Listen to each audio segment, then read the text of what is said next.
This program features live coverage of an African safari and may include animal kills and carcasses. Viewer discretion is advised.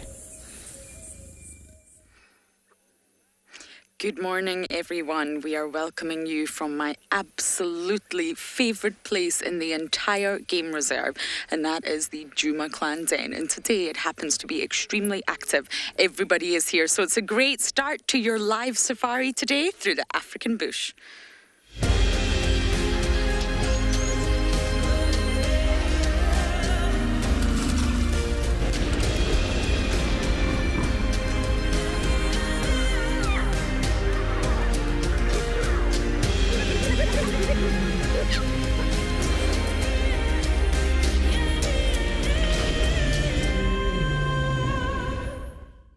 Welcome on board, everyone, your live safari vehicle, or one of two vehicles in Djuma Private Game Reserve in these Sabi Sands.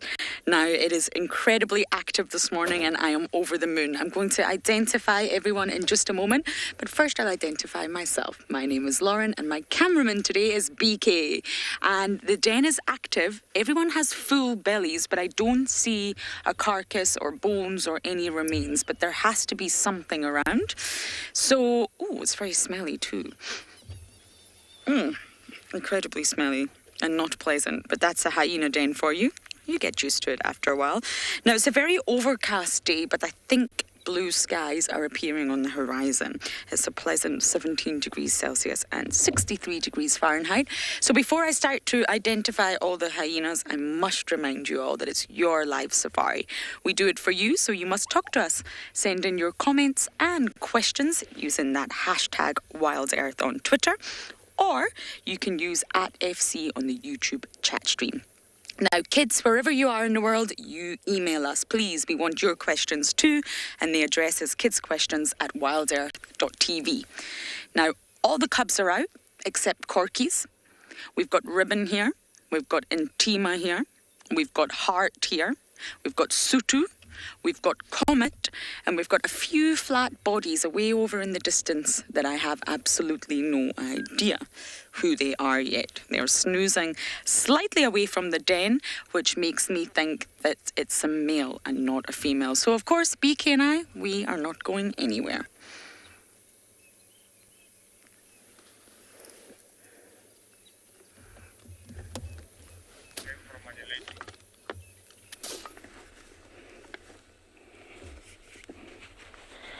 Jumbo, Jumbo!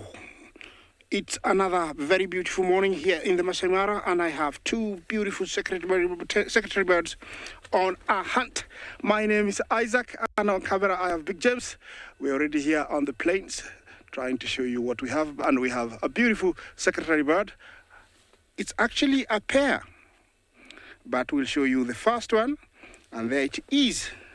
This is a common bird of prey that spends a lot of its time on the ground hunting for little reptiles, insects, you name it, snakes. You know, it hunts for lots of creepy crawlies. Thin, very long legs are able to stamp out a snake, a frog, or a grasshopper to stun it before swallowing it.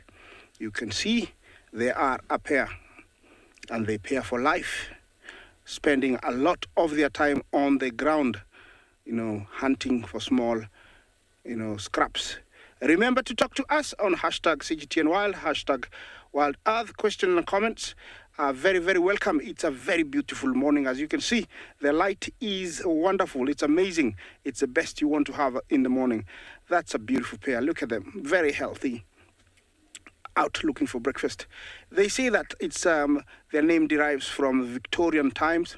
Victorian times, secretaries spend holder because of their little crest behind the head, and also looks like a secretary walking on high heels, short tight pants, some lipstick and a grey coat, going to the office. But actually its name derives from an Arabic word which means hunter bird. It hunts even big snakes. I have seen one going for quite a big cobra, and it managed to kill it, but swallowing was a bit of a problem. Yeah, a little bit of an itch. They do fly, but they are not fond of flying. only flying to perch on their nest, which is usually high on a tree and very huge. But if threatened or chased, they will fly. They don't like flying very high, up to 400 feet, and then they come back to the ground. Yes, I hope you having fun with this, but as I continue enjoying my secretary birds, we'll take you to one of our other locations.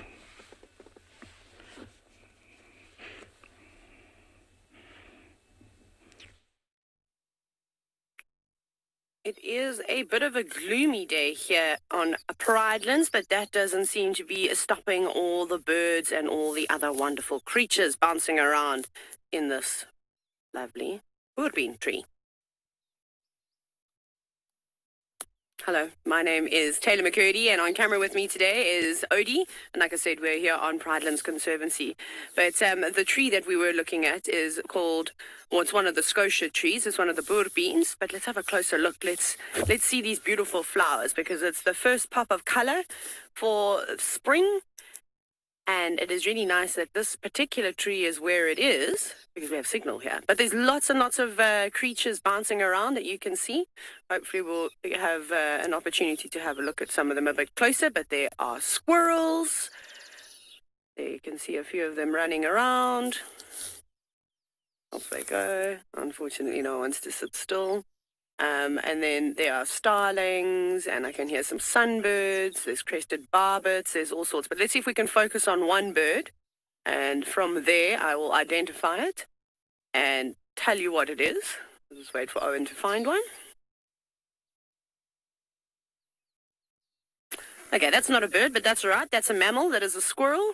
You can see how excited it is. Sorry, everything might be a little bit on the dark side. To be feeding on the nectar. You can see it lapping away and sticking its little tongue into those tiny red flowers. They're not very, very big, and I think some bird species might struggle to get the nectar out there. But luckily for the squirrel, it has got little hands and it's able to hold on and probably even tilt those flowers back towards its mouth. But they are full of nectar, nice sugary sweet substance that will be giving the all of these creatures a bit of a sugar burst. But there is a Cape glossy starling, and there are a whole bunch others, but I think we'll move on from here and see if there are any big cats about.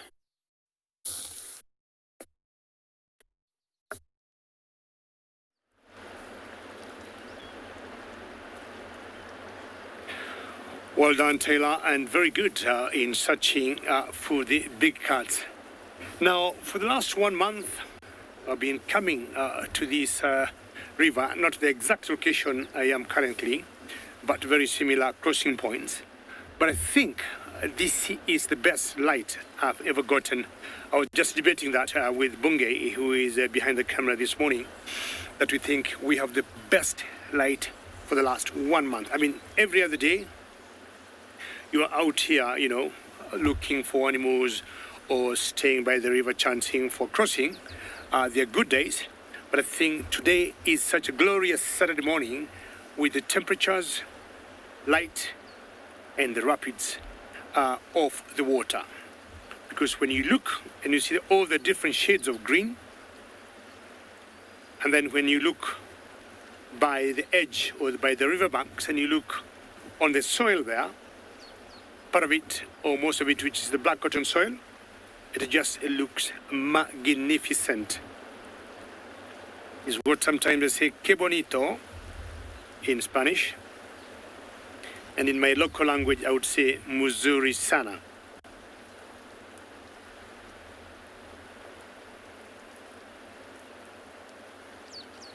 Interbe, you'd like to follow up on the baby elephant that we have been showing you for the last few days, and I've got very, very good news for you.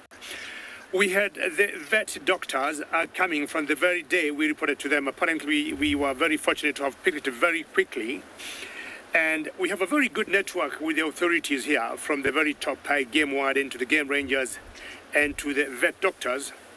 And I think what they found out, the front leg had a fracture, and what we do here in East Africa, if such a thing happens and there's no human interference, we'll always try and not have a human intervention. But either way, we thought that was a young calf, and the vet doctors came and they're saying most likely by next week she'll be up and going. So very good news that the vet doctors are doing a very good job, and they're monitoring that particular calf 2 times in the day, morning and afternoon, and they've put a surveillance team of game rangers just to keep track of following her. She's eating very well, and she wasn't stepping on that particular foot the last 2 days. And elephants in general, they use their fingertails. When they're walking, they'll use their fingers to walk all their toes back there. But at the moment, she is getting stronger with time. So pretty good news for all of us, especially we people who are watching that calf every other day.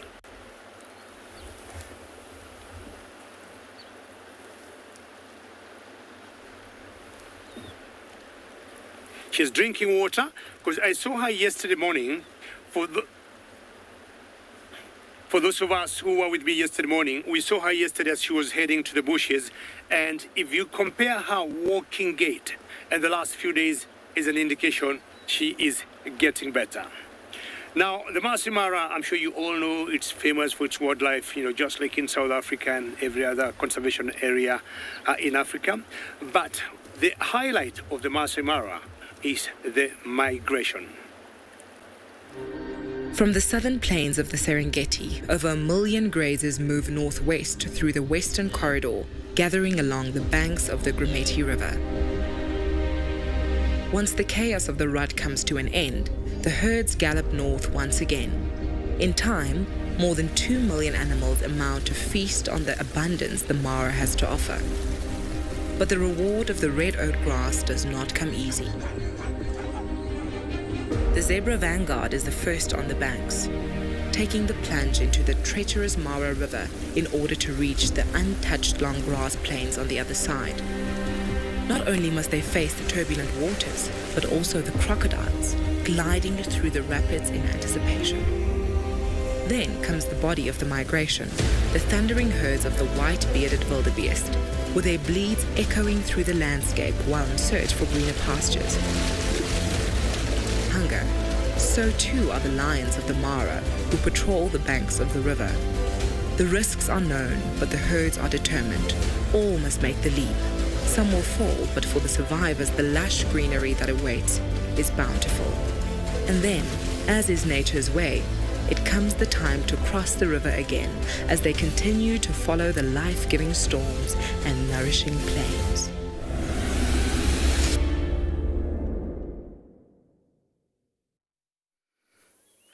We have a very brave pigeon. I think it's the emerald spotted. Very brave.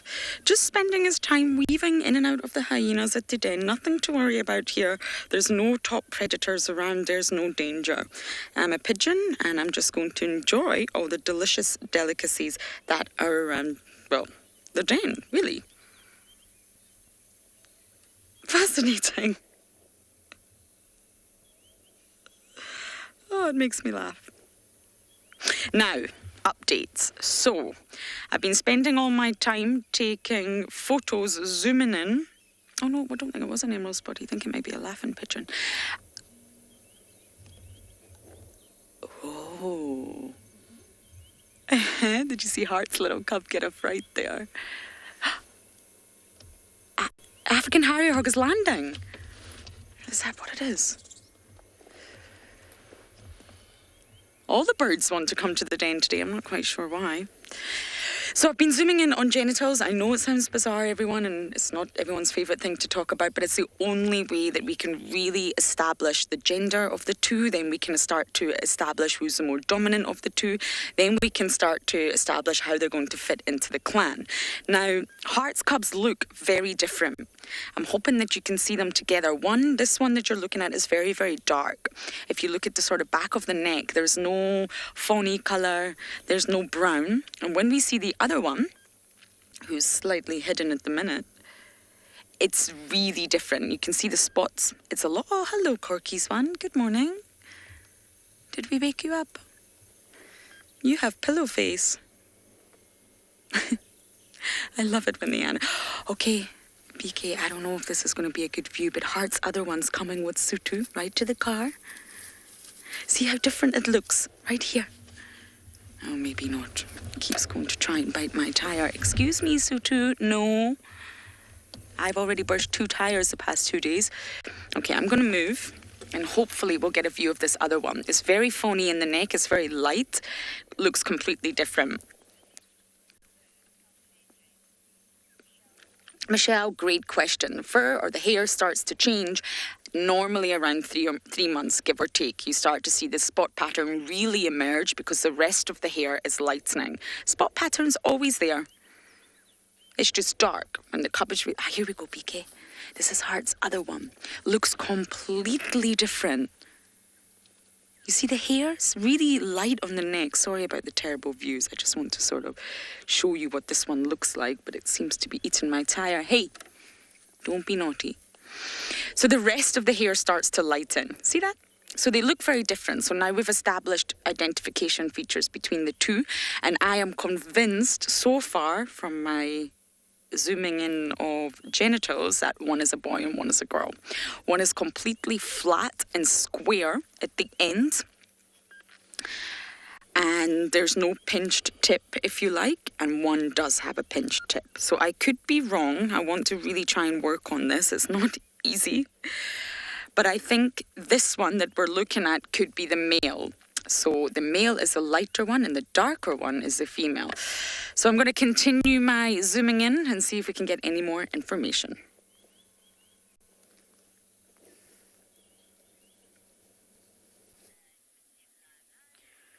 Warm welcome to all our viewers. We're currently here at Ambient Ingala and having a look at 2 very interesting birds of prey. So if you look at the overall shape of these birds, and you'll notice the bill as well as the color, it looks like 2 tawny eagles. Now the one off to the left is lighter in color, but one that's very similar looking to this particular eagle is something like a Wahlberg's eagle. But often with the Wahlberg's eagle, see the one now turning around, they have a little crest at the back of their head. But these definitely look like 2 Wahlberg's eagles. Probably this is where they spend the night, and only as soon as it starts warming, they'll probably start venturing off to look out for something to feed on.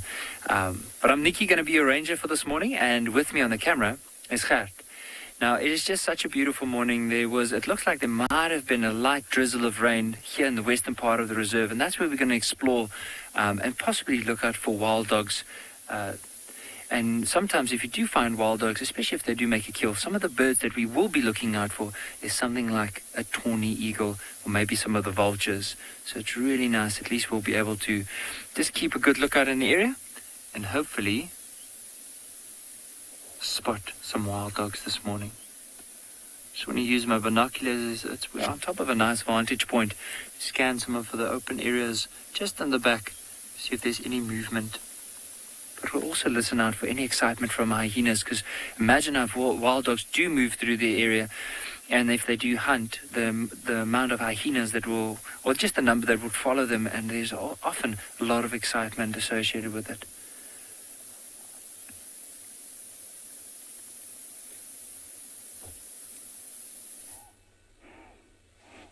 Jumbo, and welcome back. I am here on one of the corners of the conservancy, and I've come across these 2 big guys who are trying to determine who is bigger and than the other. It seems like the guy to the left is slightly smaller, but he's not going to go down easy. This is a fight. It hasn't gotten serious, but they do stand, side by side like that, and then using their necks, they hit each other using those ossicons. You will see what they do. I don't know if it will get serious, but when it gets serious, they really go and do very serious blows. That's what they do. I don't know if they're going to come back. They normally keep walking and pacing. It's like they get angrier and angrier as, time passes. They might come back into full view, but they use their necks to fold them and hit each other hard, trying to outbalance one another. I have seen one miss and it lost balance, fell, hit the ground, and collapsed for a few seconds. I don't know how serious this is going to get. Let's see if they're going to come back onto the open area, but you can see they're trying to hit each other using, their ossicons.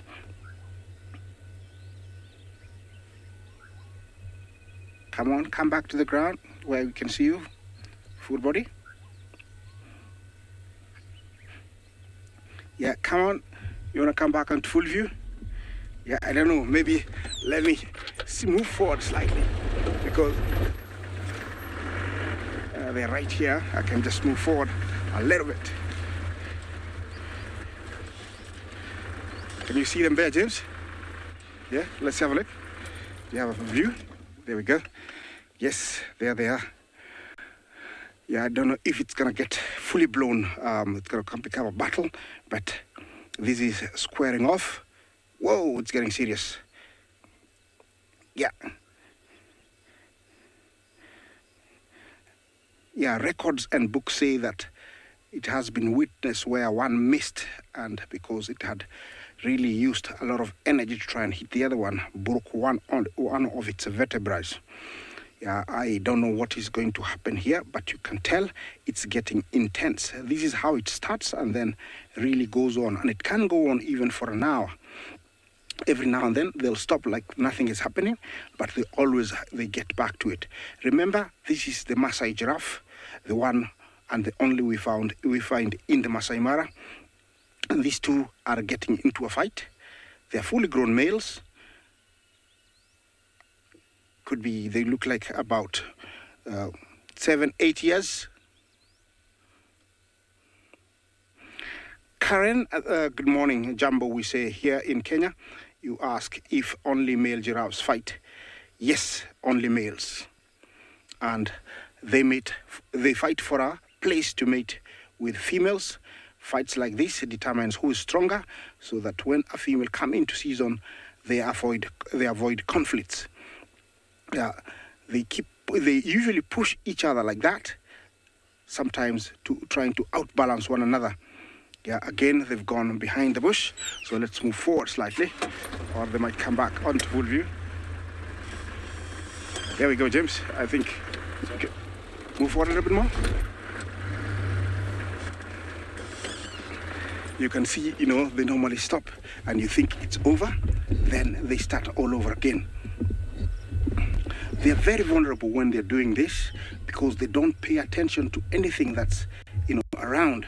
And if there was a lion, which is the only predator that can bring them down, it could be an easy meal for one of them. Yeah, let's see what's going to happen. Sometimes they look like they've forgotten what they were doing, but they're always on it once they start. Wow, look at that.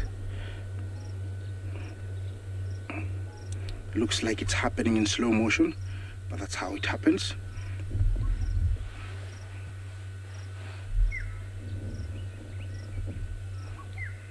You can see, sometimes they try and dodge one another's hits by moving the neck slightly. Can you imagine the pain inflicted to the neck? It's a lot of force.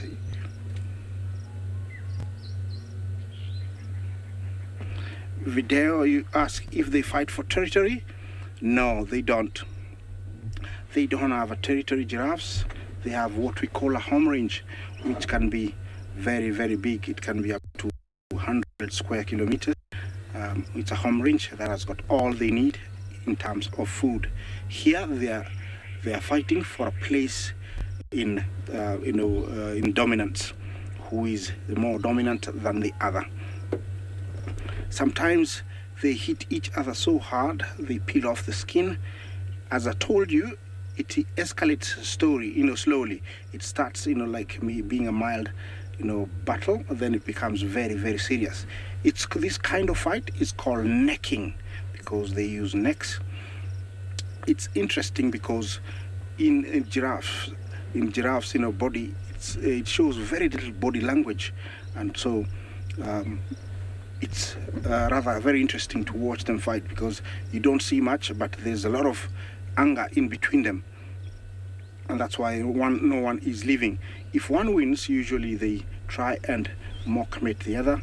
It's a sign. It's a sign of showing that, I've won, and, I can beat you.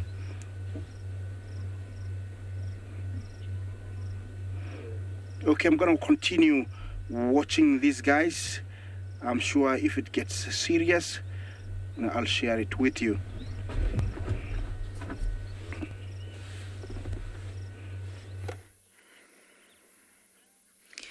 June has arrived on the scene.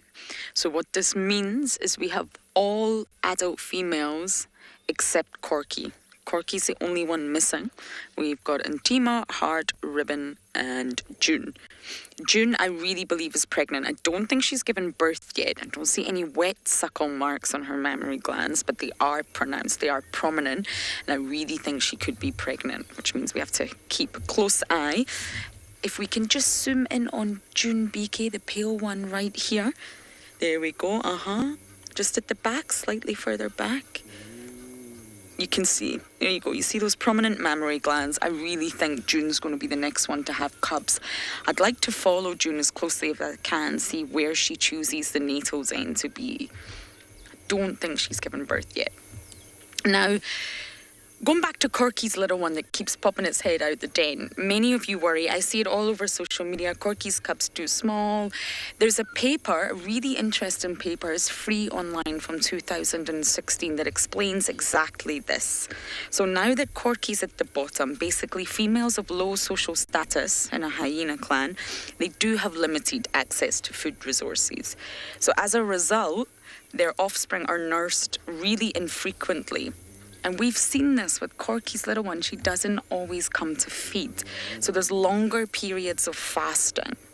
So if you think of that for a little cub, receiving sort of all these long bouts of not eating and then getting food, that's obviously going to compromise their growth and essentially survival. The one benefit Corky's little one has is that it's alone. It's not part of a twin litter. So all this sort of milk that it can get will go to this little one. It doesn't have to fight with a twin. So this paper, I can really happily share it with you all, questions how can they survive then? How will the hyena cubs survive if mom is not getting good access to resources and there's longer feeding sort of bouts where there's nothing? And basically the paper says that the low-ranking hyenas are able to compensate for the low nursing frequency by transferring milk of a superior nutritional quality. So although they're not getting milk often, the milk that this little one does get from Corky is much more nutritious than the likes of Ribbons that she is producing every single day, which is really, really fascinating. And it's a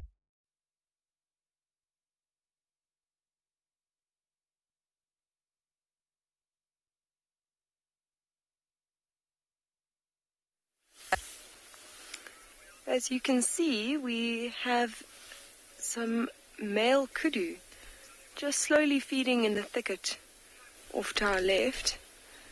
It is quite a beautiful sunny morning here at Anbion Phinda Private Game Reserve. My name is Kim, and I will be your guide at Anbion Phinda Private Game Reserve for today. And behind the camera we have Craig.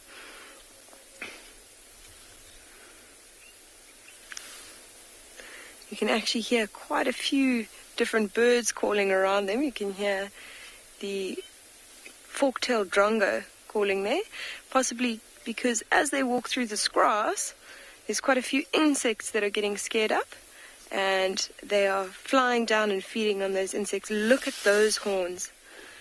Just magnificent horns. In fact, it's quite rare to see male kudu, I always find. You know, they're quite a rare sighting, and it's especially impressive to see, you know, this bachelor herd of about 4 different animals and the different shapes of their horns. You know, they all have that wonderful curvy pattern that you can see in front, but in particular this bull, you see how widespread his horns are. I mean, there must be a meter's gap from the one top tip to the other. It's quite impressive, especially if you compare it to the other ones.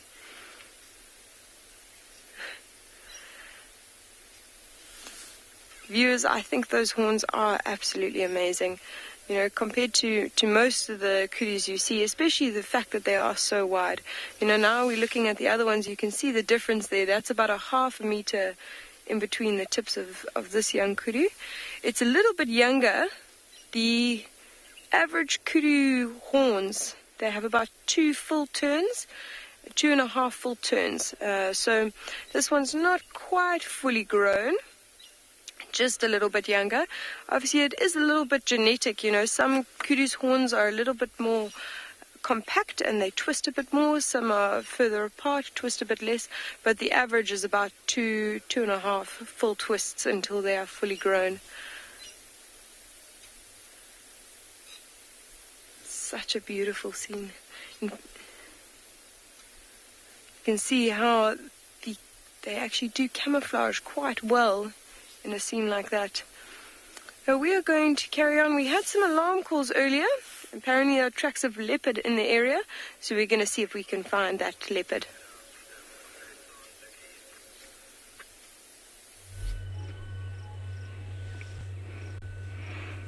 Yes, these two boys haven't agreed on who is better than the other, and it's getting serious. As you can tell, blows are being thrown more and more. Look at that. This is live. It's happening now, right here in the Masai Mara, and these two giraffes are fighting for a place in future matings, and that's what they're doing here. The one to the right looks like it's smaller, but I would say it's the body. Age-wise, they're almost the same. Yeah, they do that. They keep going round and round, and they must stick to these for even 2-3 hours.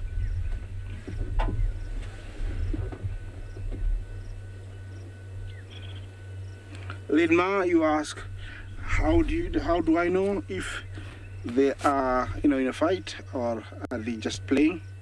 Yeah, really, fully grown adult giraffes like this play. And for how long they've been on it, definitely it is a fight that is brewing. It has started, blows are being thrown, and it's going to get serious. So through experience, I can tell it is not playing. They are looking for a slot or a place in the hierarchy of who is who's got the right to have all the females when one comes into season.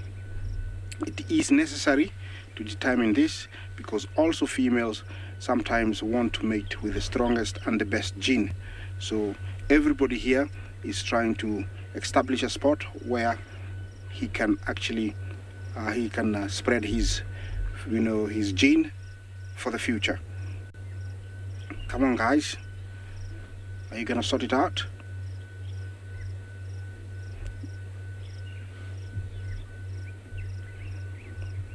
Yeah, giraffes do things in slow motion, but it is, getting serious by the minute. Can you imagine the force? There is a lot of force in that neck, although it looks slow. I'm gonna move forward, try and find a better view.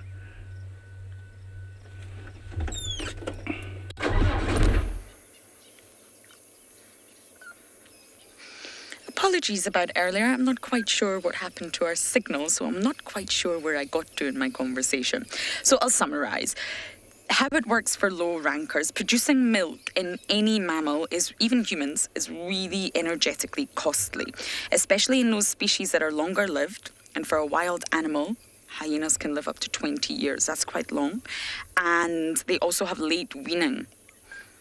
They can sort of suckle their young up between 18 to 20 months. That's a very, very long period of time, which will take up more energy from the mother. And therefore, how does the low rankers ensure that their cubs still survive, even although the low rank in life is not easy? And the study proved that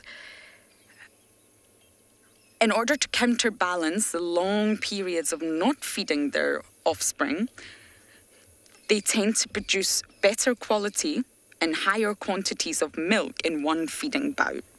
So when it comes to nutrition, the fat content is much, much higher in what Corky is giving her little one than what Ribbon is giving her to right now, as you can see, because Ribbon is suckling a lot more frequently than Corky is.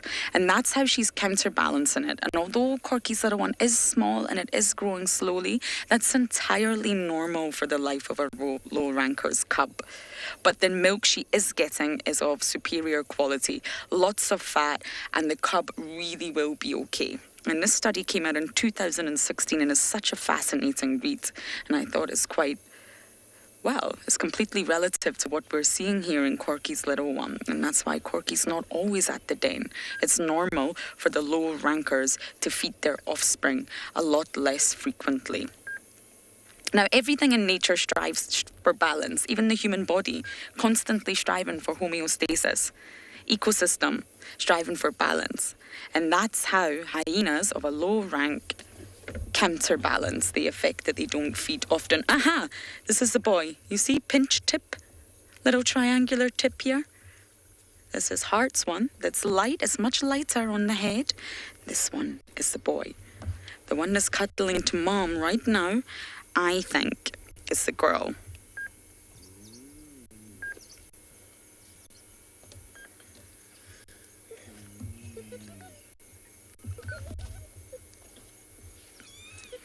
Sasha, you're asking, is it possible June could become the matriarch? I guess it's possible, but it would take a lot. June's always been the sort of mid-ranker, if that makes sense. She's always been in the middle. So she has a close affiliation with the higher rankers, and she has a close affiliation with the low rankers. And I always think that June's in a good position. Now, she had a hard time in the matriarchal overthrow, and her ear was injured, and now it will never stand upright again. Makes it easy for us to identify her, though.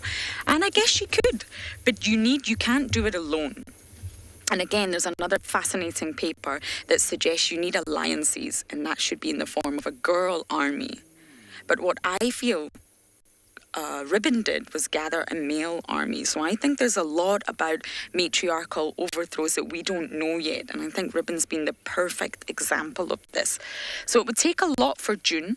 And I personally feel what it would require is Ribbon to become weak, or Ribbon to get injured, and not be maintaining her position as well. Exactly what happened with Corky.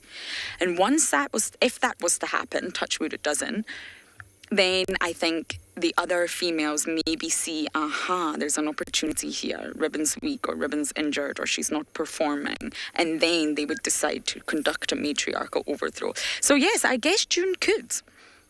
And I really do believe she's pregnant. I think we've lost Tswalu, but Sutu is still very much with us, and she's almost 2. So that means that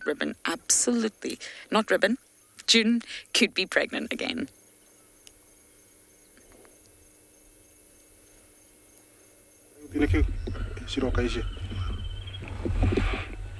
My giraffes are still on it, and nobody has decided to relent.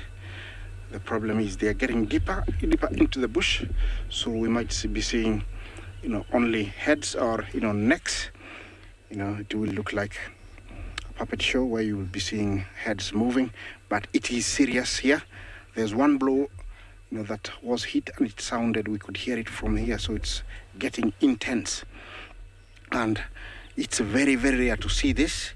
You always see giraffes, and you think they're very gentle. They don't harm each other, but these guys are on it. This is where they determine who is, the king, who is, bigger than the other, who's stronger, to avoid conflicts. This is the Maasai giraffe, the only giraffe we find here, and sometimes they look like they've forgotten. They're on it, but they're still on it until they part ways. That's when it's over. Now, these guys are fully grown. They can weigh up to 1,700 kilos. That's almost 5,000 pounds. So, they're 4,200 pounds. So they're quite heavy. And a blow from one another can tear off the skin, outbalance the other one, or even break a neck if they really, push it too hard. The reason why they never grow hairs on top of their horns, it's because of this kind of fights. They're always wearing off the hairy tufts on top. You can see how shiny they are. Unlike females that don't fight, they always have those hairy tufts that look like a paintbrush. Yeah, they're getting deeper. Only I can see the necks and heads, but they're on it. They're twisting the necks, trying to hit each other's neck to break the vertebra.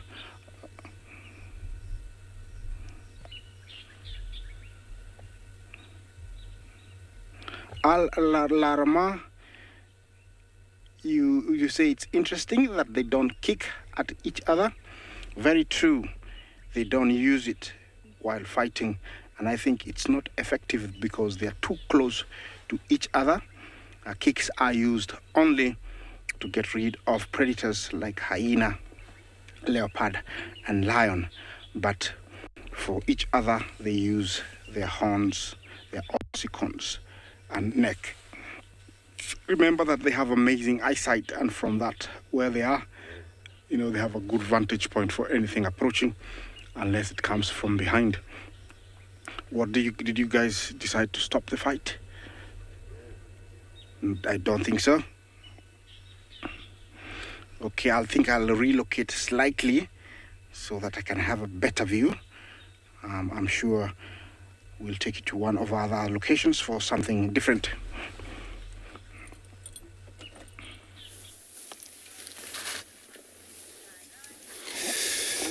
Beautiful. Good morning, everyone. Beautiful day here at Juma Private Game Reserve again. And my name's Andrew. On camera, that's Theo. So today, it's not very hot, still quite a morning. Beautiful morning, which is about 17 degrees, 63 Fahrenheit. And of course, we've been trekking along this northern boundary. But we got a zebra back there, which I'm just gonna see if I can reverse a little bit. Gotta see him. Just one zebra. For now, right on the road. Look at that.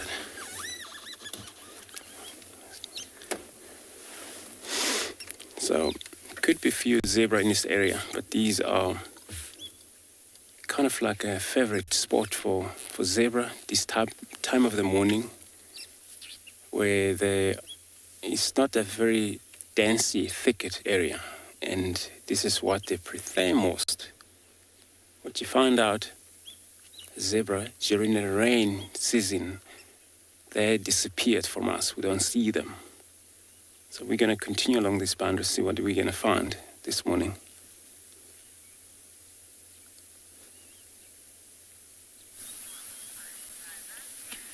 How beautiful is this for a scene? So we're sitting on top of a ridge here and looking at a couple of waterbucks in front of us. You'll notice it might be two mothers and two babies around about the same age.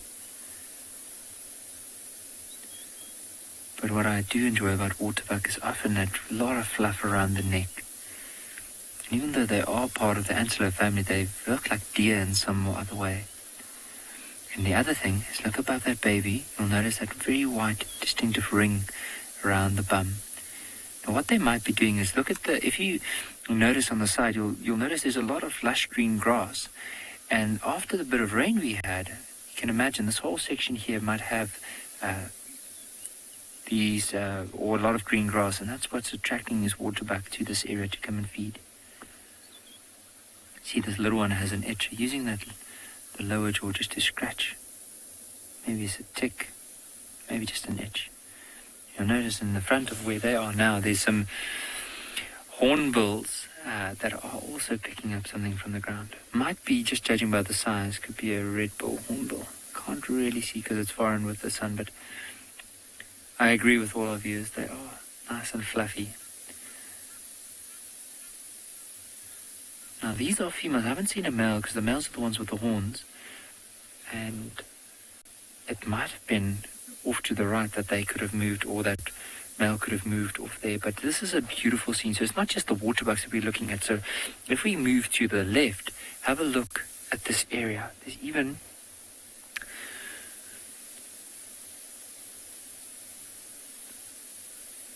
down towards the water's edge, there's a crocodile lying down near the bank.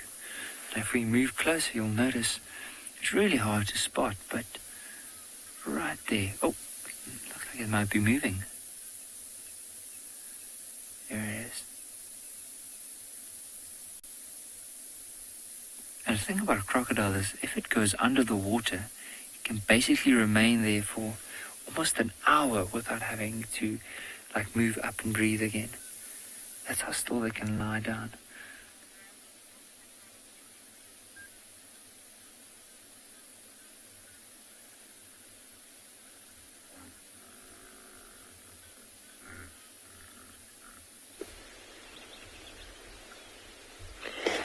So we left you when we had this beautiful kudu bulls and we were looking for a leopard, but we came across this gorgeous sighting instead. Seems that we've got quite a bold little cub walking straight towards us. Amazing how it's not even hesitating. It's walking away from its mother. You can see how curious at this age, they're still very, very curious, like to explore their surroundings.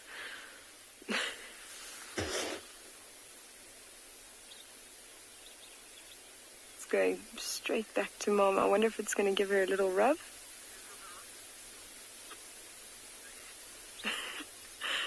It's just such a cute sighting. These are the youngest members of our one pride in the south of the reserve. He calls pride the Bayala pride. You can see the two at the back are playing there.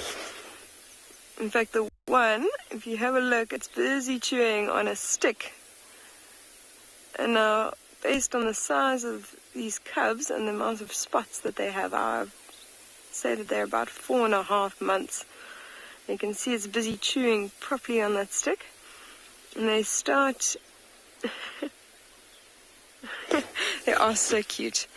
They start losing their milk teeth at about 3 months old, but they'll only get their full set, I think, when they're about 13 to 15 months.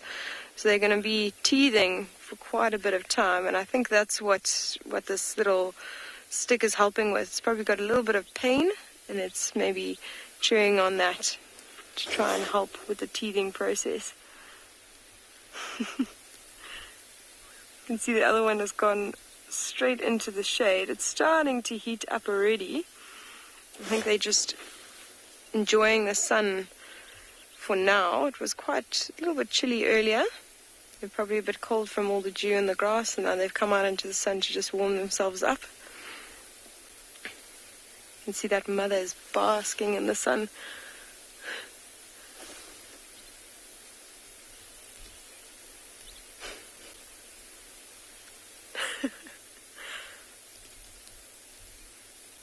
It is such a curious little cub. Now, it looks like these are both females. I haven't seen any signs to the contrary.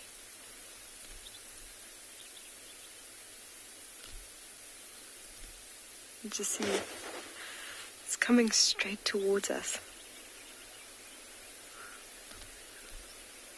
Look at this.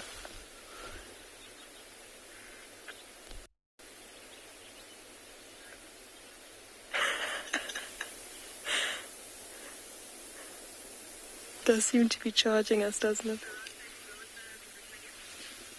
It's literally about 2 meters from our car right now.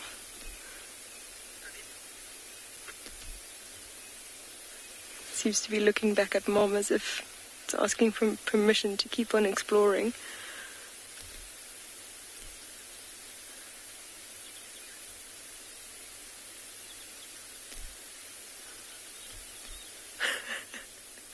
This is such an incredible sighting. I tell you, it's moments like these that you just are in awe. I mean, look at this. This is a tiny 4-month lion cub, and it is right next to me. It's even paying attention now. It heard me move. Don't worry, what the animals actually see when you're sitting in a safari vehicle is they see it as one big animal. They can't understand that individuals can sit in a moving machine and get out, so they see you as part of it. So To me, it just looks like, well, to the lion cub, it looks like a big animal with many, many heads. The reason it came here, actually, if you see, there's one small little patch of shade, and that's why it's come straight towards the vehicle. So it's actually going for shade. As I said, it's heating up a little bit, and it's just lying down. So we're going to stay with these lions and see what they do.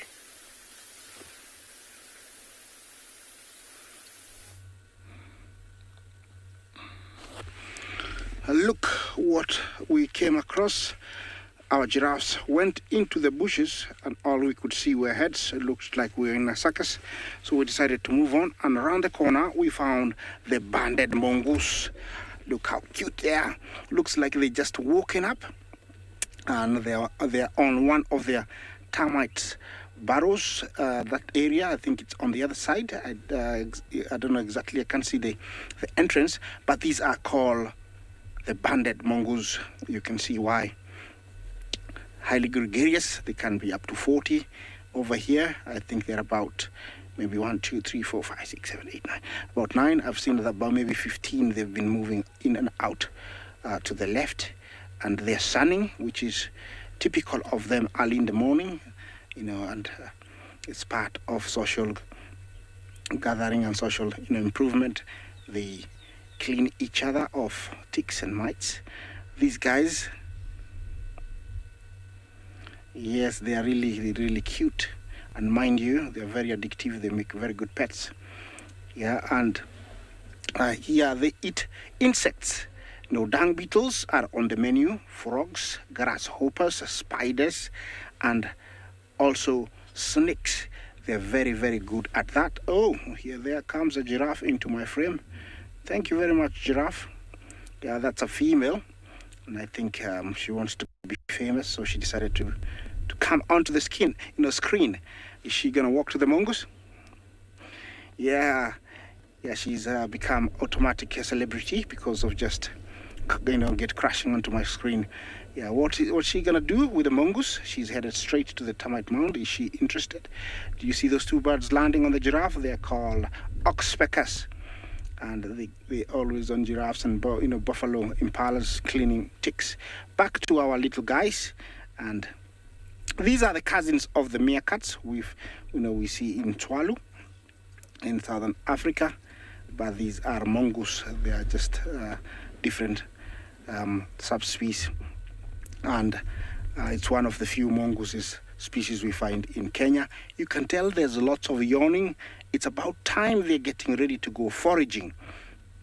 And although they're very small, they're preyed on by big eagles, and scampering together and clumping together like the way they are, sometimes it's a defense mechanism, such that an eagle cannot pick out one to take it. Always where they're foraging, they're very close to one of their dens. So in case of danger, they can always run to the nearest one. And I tell you, they're very, very fast and can hide very easily, in the long grass.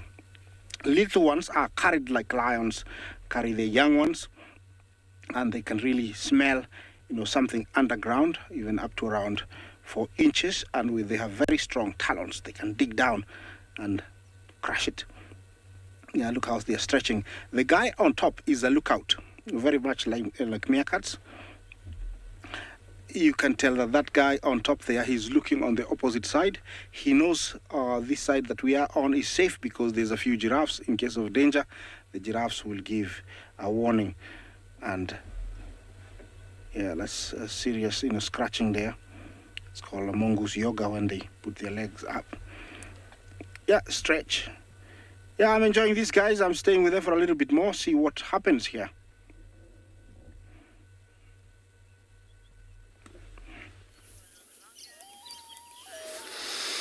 Beautiful. Mongoose are also very good animals to see. We're back in this dam right here. Babasuk Dam. So in the background. There's also game viewers. They're also viewing the same animal. So if you can hear that little bit of noise. But it looks like the herd was here. Looks like this is part of it. So sorry about that. So it looks like the whole herd was in this dam, and this is pretty much the end of the herd where it's only the boys, only the bachelor males are all left behind, and I'm sure they're gonna probably go around or swim across this, I think. But looks like they're gonna go around. And if they do that, well, I don't think there's any crocodile in this dam. I haven't seen any crocodile. But there we go. One is already in the water. Actually, they're a very good swimmer, but that's not actually very deep. So as you can see, they're trying to probably drink as they go in. There we go. 3 of them already touched the water already. Well, they're also called Dagga boys. This is an older bull. So it's not surprising. They love being in the mud, sleeping in the water just on the edge of the dam during a hot day when they're not in a herd. Sure, look at this, how they're lined up there. Isn't this beautiful?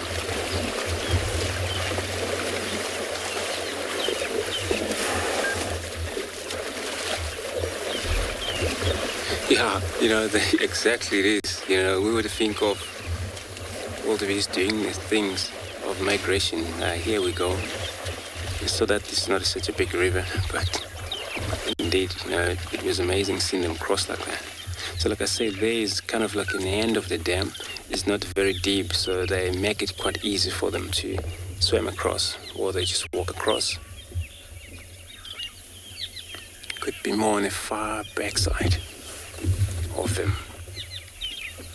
And I'm sure they're still also waiting to do the same. I'm just gonna wait here, see how they're gonna finally got into this dam here.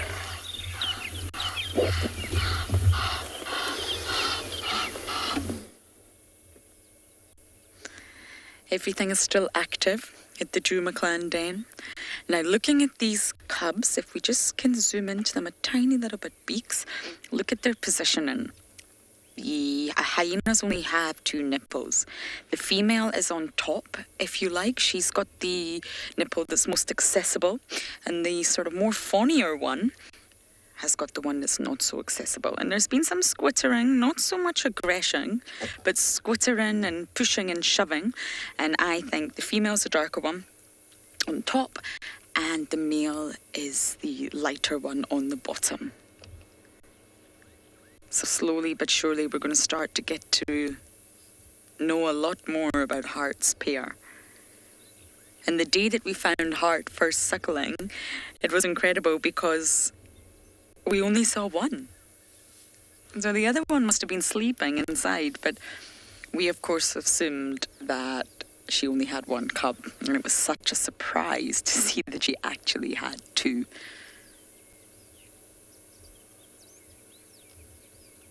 And I really wonder about June.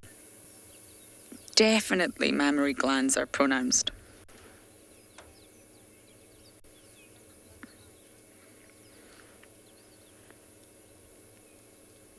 Cat's got my tongue. You're asking when will Corky's cub start to eat meat.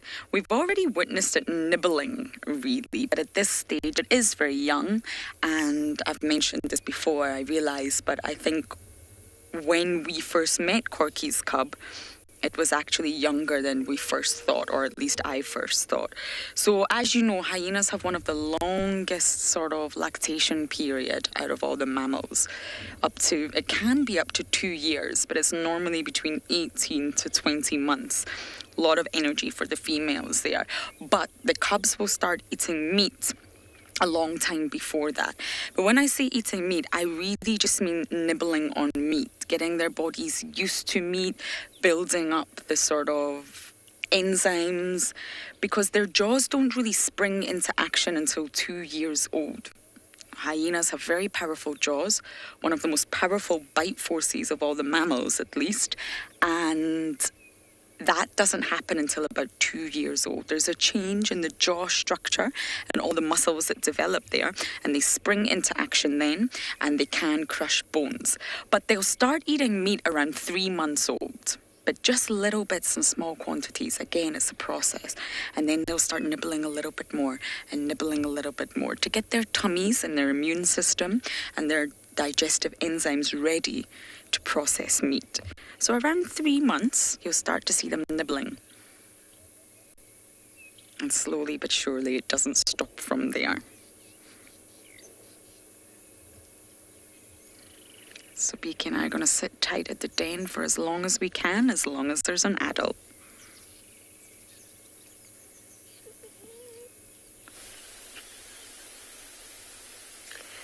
So you were talking about the hyenas and when they started eating meat.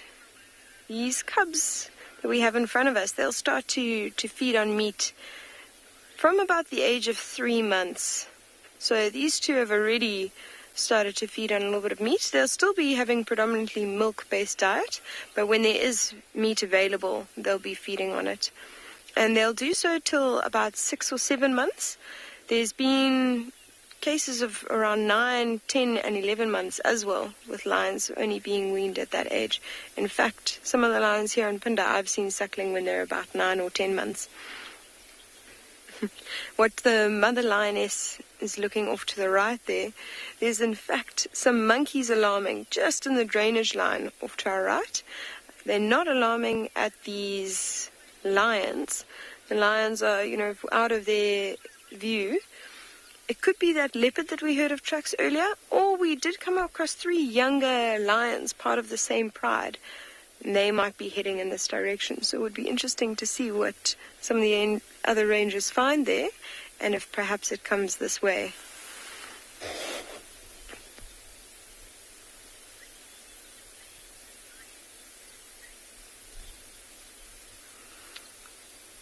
So JP, if you have a look at this lioness in front of us, you look at the muscle that she has, you see how thick her neck is, how much muscle she has in the front of her legs, and you compare the size of a lion to, let's say, a cheetah or a leopard, they really use their strength and their muscle to their advantage. So what they do is they stalk up as close to the prey as possible. The closer they get, the better. In fact, they often have to be within 5 to 10 meters of whatever they're taking down. And then they'll start the chase, and they try and jump on the back of whatever they're taking down, and then they'll try and throw their weight to one side to get it off its feet. Once they get it off its feet, they then go in for the throat, and then they kill it that way. Another huge advantage that lions have, you can see how close the contact was with the cubs. It's because the close bond is really important for hunting and that social cohesion later in life, and they hunt as a unit. So you'll often see pictures of massive prides, and that's in areas where it is to an advantage to have a larger pride, because they will work together. So sometimes what happens is one lioness, or male lion, but generally the lioness, actually loops around and tries to chase whatever it is that they're hunting towards the rest of the pride, which lie in ambush. And then when it runs past the lions waiting in ambush, they actually jump on its back and then kill it that same way. In fact, if you have a look at this lioness, just on the bottom left of her jaw there is a little bit of light brown, or looks like red. It could just be a trick of the light, but it looks like maybe she did feed on something not too long ago. I don't think it was anything massive. She does look fairly clean. They are very pedantic about cleaning themselves. In fact, you'll see them cleaning themselves pretty regularly.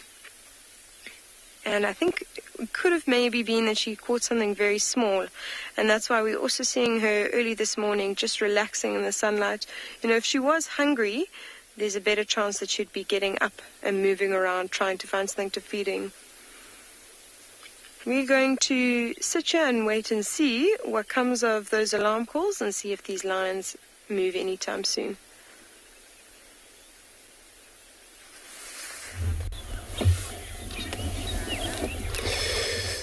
Beautiful. So we're still here with this buffalo. I wish these lions can be around in this buffalo because I know they love hunting buffalo. But anyway, it can't be easy for the lion to get one, especially when in a herd where they all look after each other and they mainly fight lion back. Very, very good on helping each other, these guys. Look at these male, the one that's walking right there with these helmet. This is what tells about only the difference between a female and a male. You look at the boss, you look at these helmet. Male grow helmet. And the female just normally horn. So there's a moving order where when the rest of the herd have foraged through, many of these older male, they remain right on the far end. And that is for probably, safety. But sometimes this is what caused them to be left behind. And once that happened, of these older male left behind, they came separate from the herd. And of course, the Dagga boys, look at the other one coming out, they look at this size. Massive bull.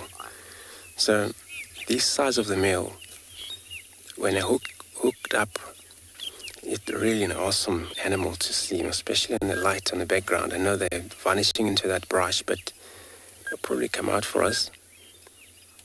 And once they are in this stage of separate from the herd or left behind, they cannot keep up. You see the herd, they move continuously because this is how they do, and there's so many of them. They don't stick around, they won't have enough of feed. So they gotta have a lot of time of moving. That's how they're able to get grass for everyone. Then, I will take another second or minute to see if these finally come down to this water hole again.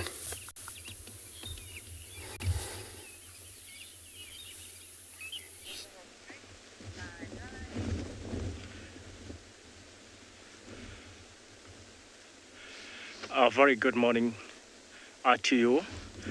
My name is Fred, and you're catching us live from the Mora Triangle.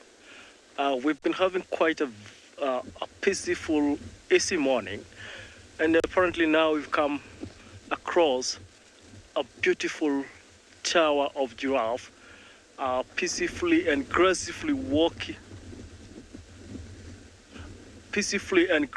walking across the savannah. And we've got a few babies with them, the very tiny young ones, like you see that one on our camera. That is, there are two of them actually, and this is a group of mainly females and the young ones, and the smallest of all could be probably a few weeks old. Normally giraffe babies are born when they're 6 feet tall, and one very interesting thing about these particular animals, this is a giraffe species called a Maasai giraffe. It's the only species of giraffes that we can find in the Mara, and their counterpart, the reticulated giraffes, are more confined to the northern part of Kenya. So giraffes are mainly browsers. They feed on leaves, and you can see these lonely balanite trees over the plains in the Mara. They're typically shaped in a particular way, and this is a job that the giraffes do to ensure that the balanite trees, you can see the bottom canopy is typically about the same height as the full-grown giraffe. Maasai giraffe can grow up to 17, 19 feet tall. especially for the big males, which is about the same height as the bottom of most of these balanitis trees. Giraffes are very fascinating animals, and one thing I like about giraffes, or I love from a giraffe, is their very beautiful long eyelashes. And for your information, this is actually my favorite animal. I love giraffes so much. They're very elegant, graceful, beautiful animals, and most interestingly, oh yeah, they are very cute. And you see, they're really staying close to their moms, you know. Every young animal out here is an easy catch for the predators. So it's always very, very wise to ensure that you stay within or at a very close range with the mother, just in case any predator around will show interest. And actually, giraffes are very protective when it comes to. Right, thank you very much. And our giraffes are moving further away from us, so we'll just let them freely wander and carry on with our drive.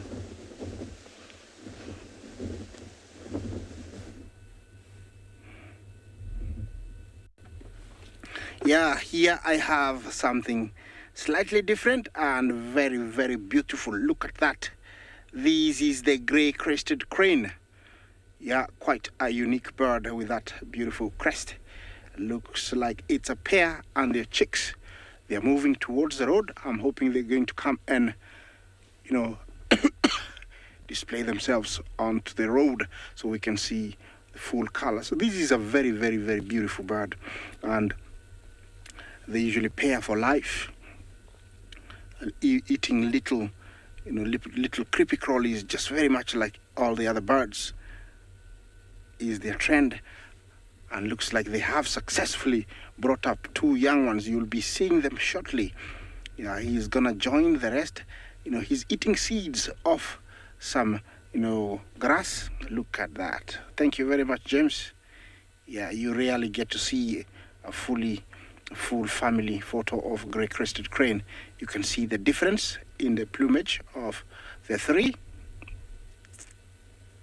Look at this, you know. The little ones are learning to eat seeds. There could be a type of grass there that's got lots of seeds. You can tell that they're grabbing little stem of the grass and then pulling up so that all the seeds end up in the mouth. Yeah, that's what they're doing. And the little ones are doing really, really well. It's really hard to, you know, find the gender when they're this young. Cleo, you ask, how tall are these birds? They can be up to around 3 feet at maximum. That's almost 1 meter. That is, you know, their height. Yeah, you can see how tall, you know, that one is. Yeah, I'm quite a distance away. Yeah, a little bit of cleaning.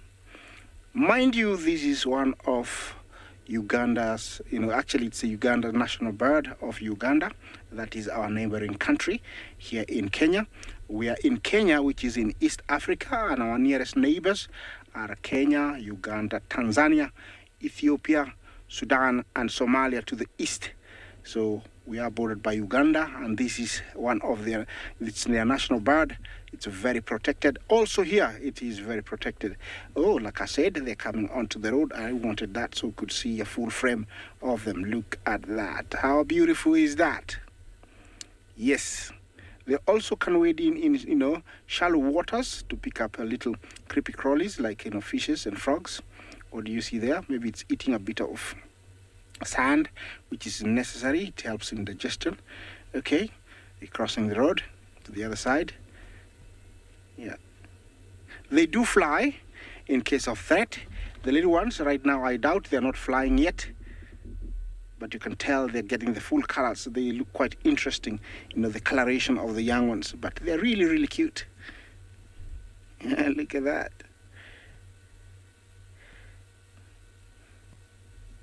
It looks like somebody put the crest on top of them, but it's natural. This is a bird. that this is a bird that the male has got quite an elaborate dance when breeding.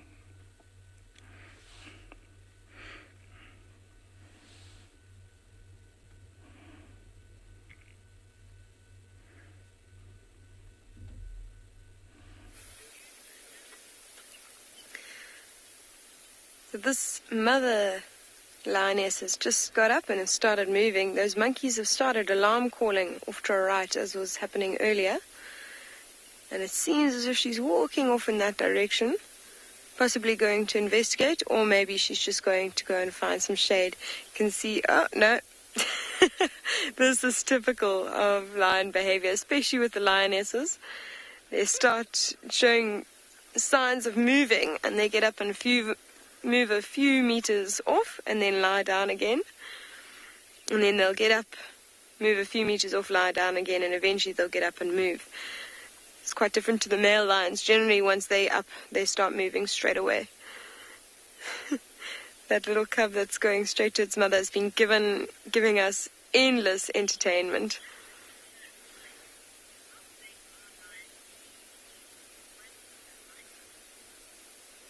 $1 Mike, lion paws, if you measure them in the sand, they're about 15 centimeters.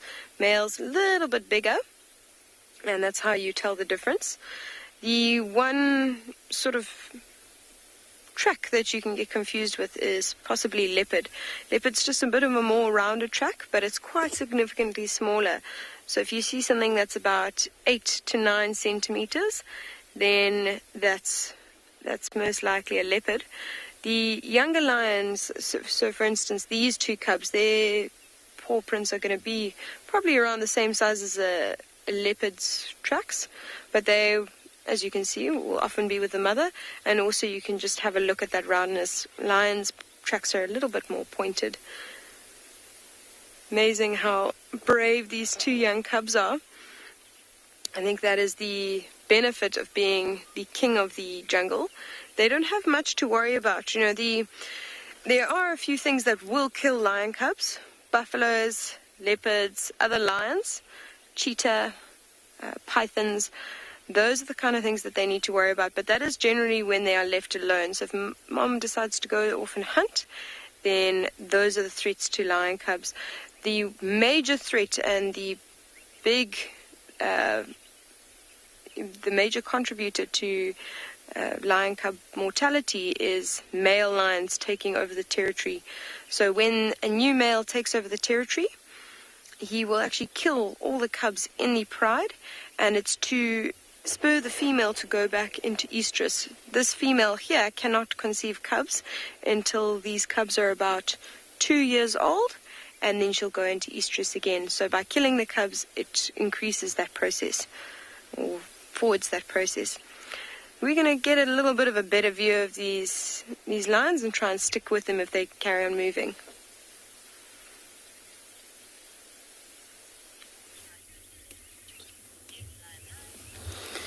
Beautiful. Finally, these boys decided to cross, and this is a bit of the end of them. This is pretty much the end of the herd. I think this is how they're going to keep up with the rest of the herd that have moved already past these them.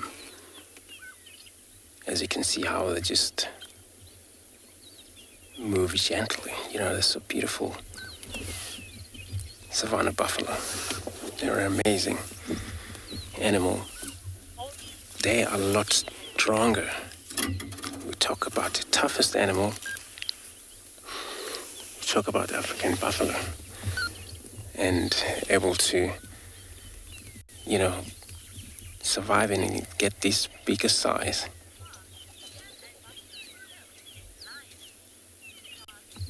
Tom, can a buffalo kill a lion? Yes, and I've seen that happen.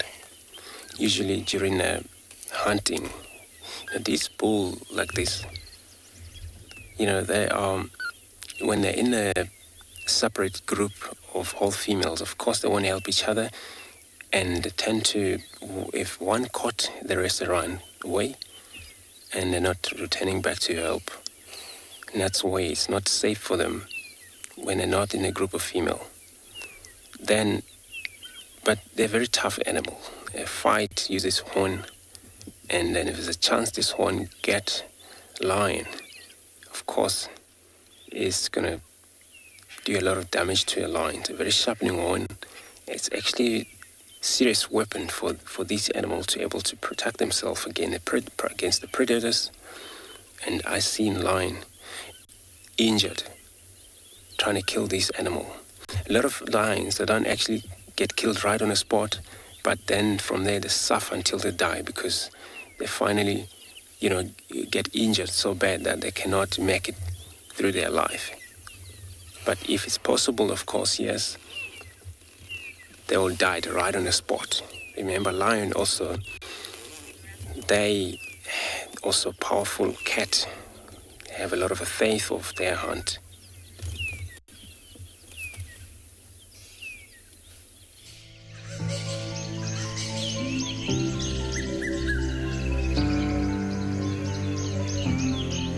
Being the more social of big cats, lion prides present a particular challenge.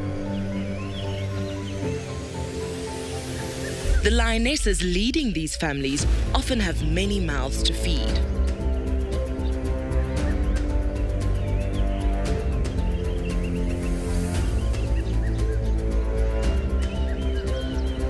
In an effort to tackle this task, the Nkuhuma Pride have become specialists. With these tawny residents of the Sabi Sands becoming synonymous with practiced takedowns of one of the wild's most challenging prey species, buffalo.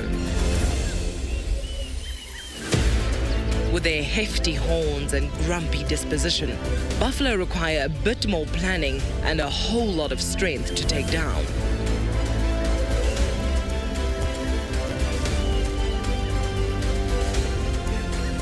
And they also aren't afraid to fight back.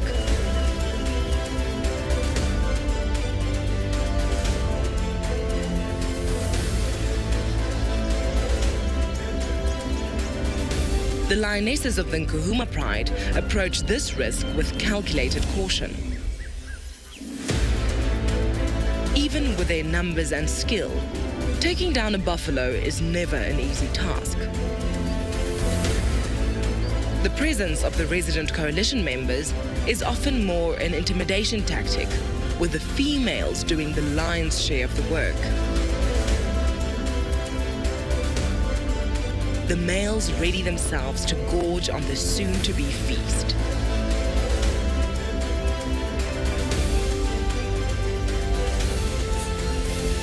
These lions reap the reward of such a risk, getting much-needed nourishment for their growing pride.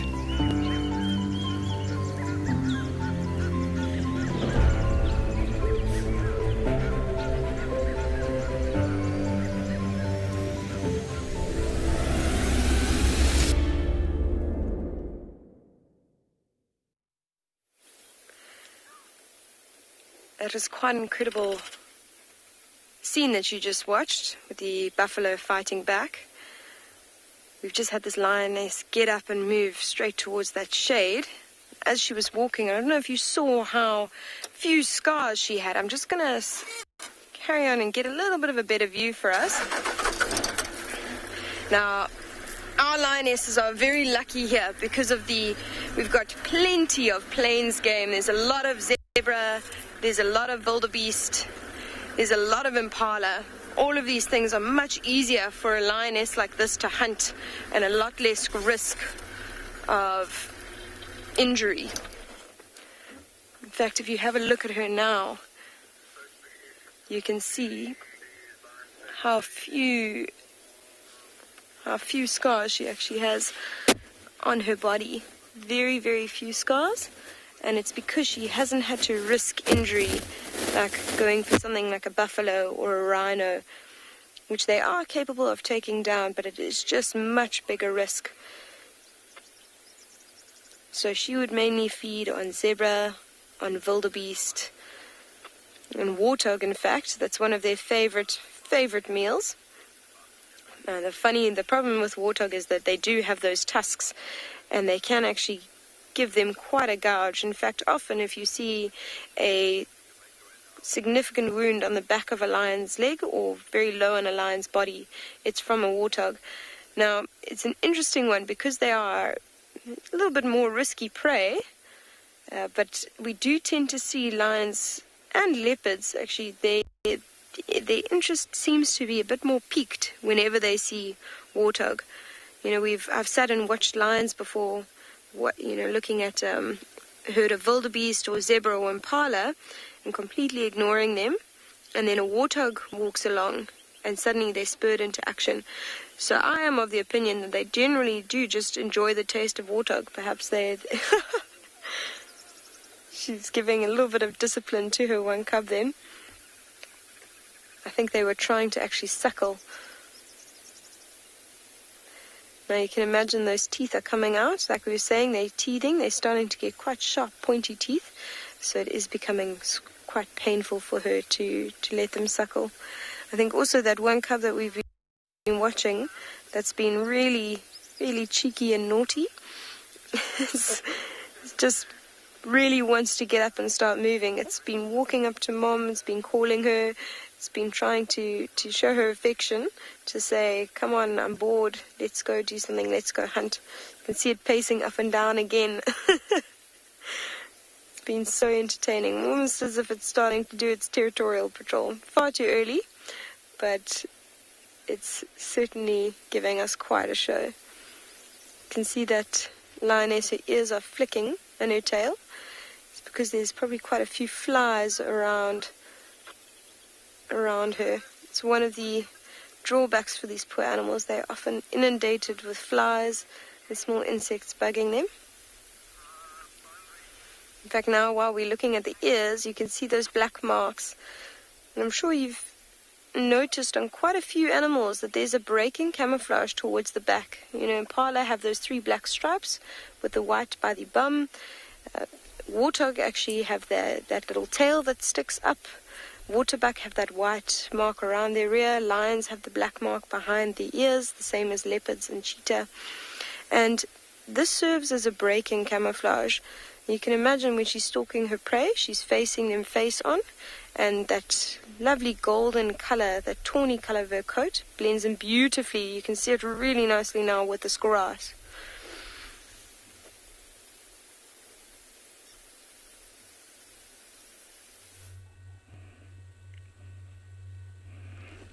Jumbo, different animal. After our crane, I have the Cape buffalo and one huge herd have come through here.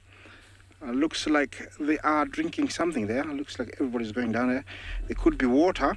This is one huge one and it's on a move.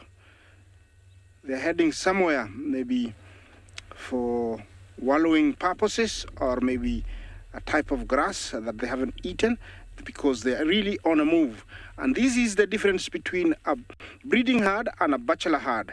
A breeding herd constantly is on the move because there are very many and they need plenty of grass. Sticking in one spot will overgraze the area, and so they're always moving. Here looks like one old chap.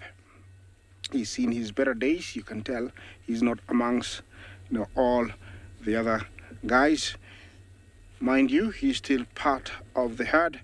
He might only be unwell, or looks like it. But if he eats for a while and rest, he might get well.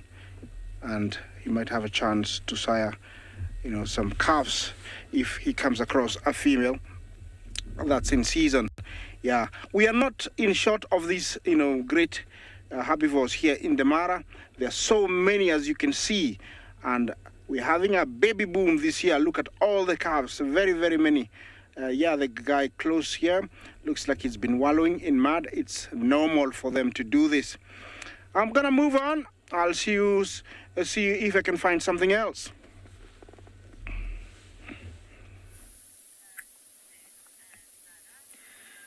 So we were so lucky that one of our experienced rangers and trackers managed to find that young male leopard that we saw yesterday. Unfortunately, he has moved off, so we're going to try and see if we can reposition and maybe get another glimpse of this leopard. So what we need to do is we're just going to loop around. There's a termite mound just in front of us. and this leopard just moved around it. So let's give it a go. The last time we saw it, so we could just see like the flick of a tail moving onto the other side. So I can see it through here. There's a little gap that I just wanted to quickly reposition. Now you might just notice the end of the tail, like this leopard is so well camouflaged. It might even be coming back. There it is.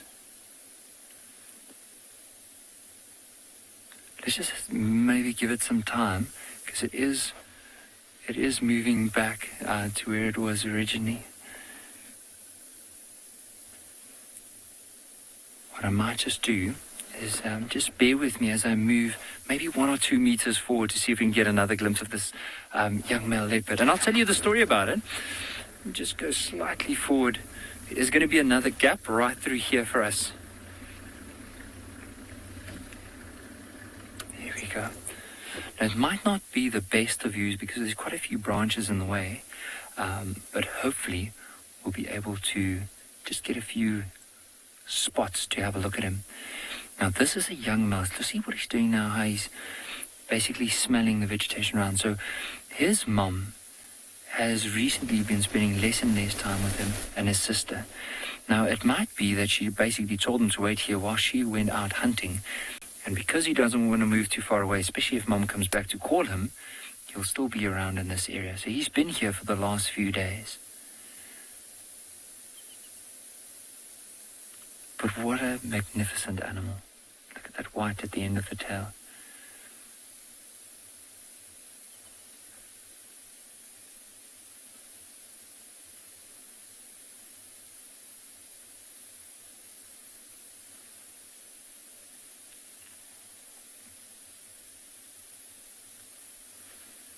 If he moves into a tall grass, it'd be so difficult to spot him if you couldn't see that white at the end of the tail. Look at that. He blends in so well.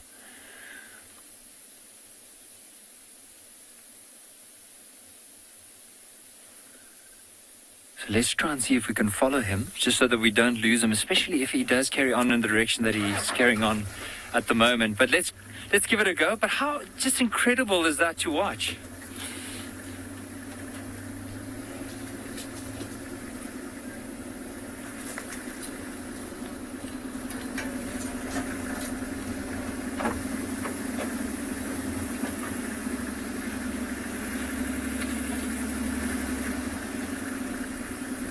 But I can see him now. He might just be moving towards an open area.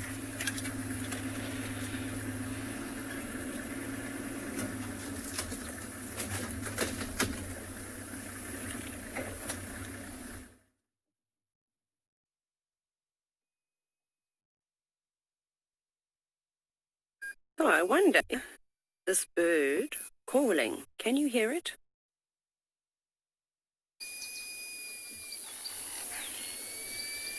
It might be just too far away, but you can see how it's opening its beak.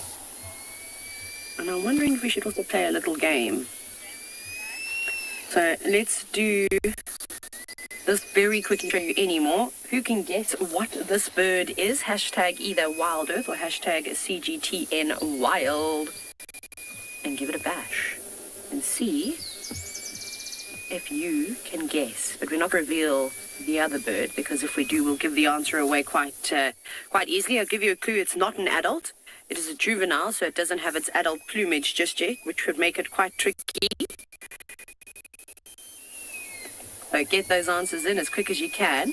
But if they're making a noise, and I'm glad that you can hear. We might give the answer away now because we can now see the adult. Anyways, we'll just see. I'm sure some of you would have guessed it, because there are quite a few keen birders that are watching.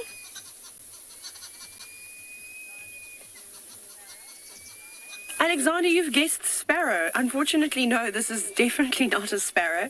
Sparrows are tiny birds in comparison to this, and they eat two very different things. This is a raptor, so this bird particularly eat other birds or reptiles and things like that, whereas a sparrow is a seed-eating bird. So there's a vast size. Good, Beverly, you've guessed a harrier hawk. It is indeed an African harrier hawk. That's the juvenile that we can see, which we unfortunately did show you. But early is right up on top of the tree, just above it. Hopefully you can get a quick view before they fly away, and there they go.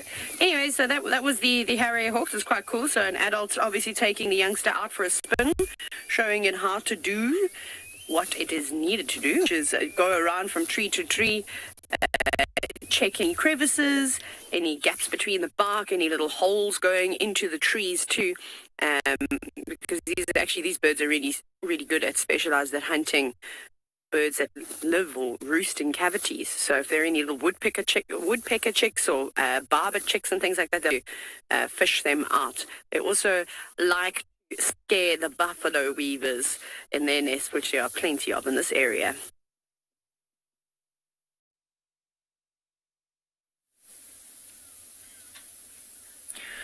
So there's a hyena that just moved onto the scene, and because of that, the young male turned around and he started running in the opposite direction. So we are working together with another guide, one of those, the guide and the tracker that originally spotted the leopard. And what we're trying to do now is trying to work together in order to stay with this leopard, especially in the area that it is moving in now. You can imagine it's nice it's quite thick. There's a hyena basically following this leopard, probably seeing if there's any scraps around. And of course, this leopard doesn't want to be seen by the hyena, so it's moving off. So we're going to try and see if we can find this leopard again. But often, finding leopards like this and being able to spend some time and see the interaction between the predators, it's really amazing, because, I mean, there are different ways that other predators will deal with some of the scavengers. But for us, it's just interesting to see, especially with older male leopards, when they do see a hyena, they're not really fussed. But this young male, because of his inexperience, he doesn't like the hyenas being around. Right. Just want to maneuver through this.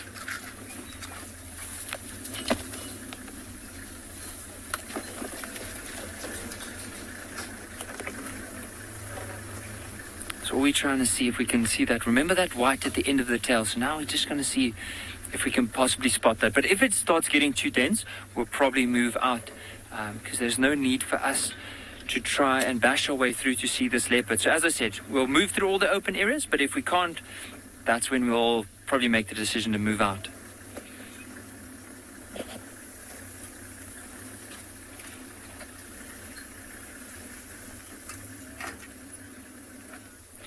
Ron, I can actually see that leopard right now, but I'll get back to your question in a while. Like, it might be that you can only see the white at the end. I'm going to just duck my head out of the way so you can see it. Now, from where... So basically, in order to find this leopard... Now, I just want to show you how well camouflaged this leopard is. So, if you look directly over my shoulder here, there's, you know what's going to be the best? Okay, do you see this tree right in front of us here? So if you look at if you can take my hand in the picture, so from my hand, go over my hand towards the thickets there. Right, now let's just see if we can find this leopard now. It is so welcome. There, it's moving.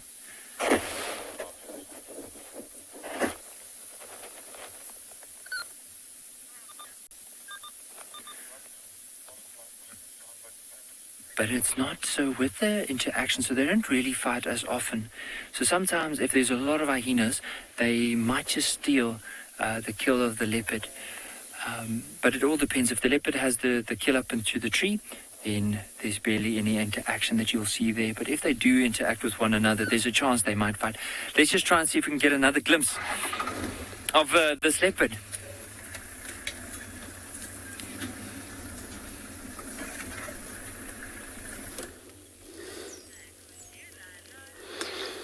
Beautiful in this very beautiful sunshine with the beautiful dogs who just arrive in this scene and get them right in this.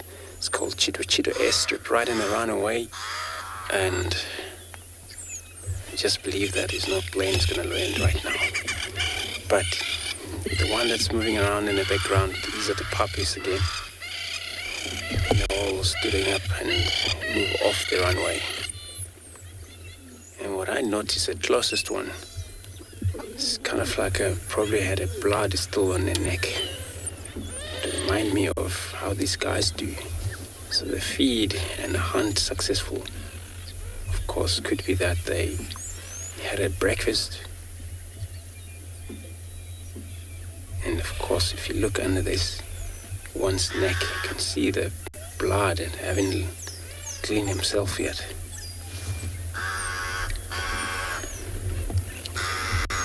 We're so lucky having his dog around here. And they would move for sure somehow, but we need them. But it's so important for these kind of animal, wherever they are, it's got to be safe for them, and they won't compete with lions if it's so many lions in this area. And of course they won't stick around, they gotta go away. They're unsafe. It's so important that they stay away from the big cats, such as lion. Look at these two chasing one another there. It's kind of like playing, It's nothing too serious. Another one coming in. Look at that. Look. Playing is that. It's an amazing. This is what's form packs of all related. A lot of their daughters here and their son among these young ones probably grow up in these packs. They'll all be massive packs at the end of the day. And that's why even now they need to make sure they hunt and successfully. Of course, indeed, they are successful hunters, these guys. They kill more than other predators can. They work together in a group. As you can see, it looks like more of them have started to forage right now. I'm not sure what's going to happen here. Look at that. It's a beautiful background of the sky as well. These wild dogs. So once they started to run, we're going to try to keep up with them. But I'm not kind of sure what kind of plane they got. So far I see all 7 adults. They're all up. If this is all about hunting, one has to be babysitter then. We're just gonna see, looks like we're just gonna look at this one. What is the plane? It's one of the adults here. So if this is the hunting time, somebody has to probably stick with this young one.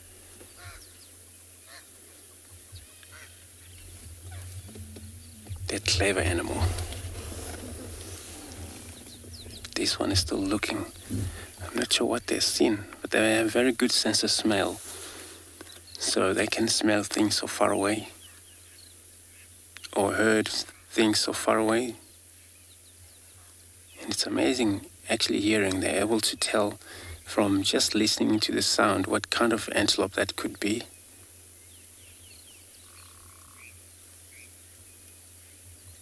And they go for it.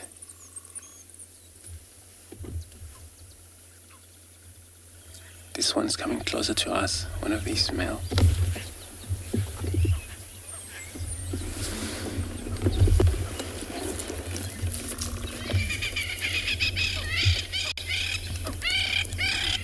And stop, look at the back. Whether this baby is safe or not. No, I'm not leaving this young one. You guys go hunt.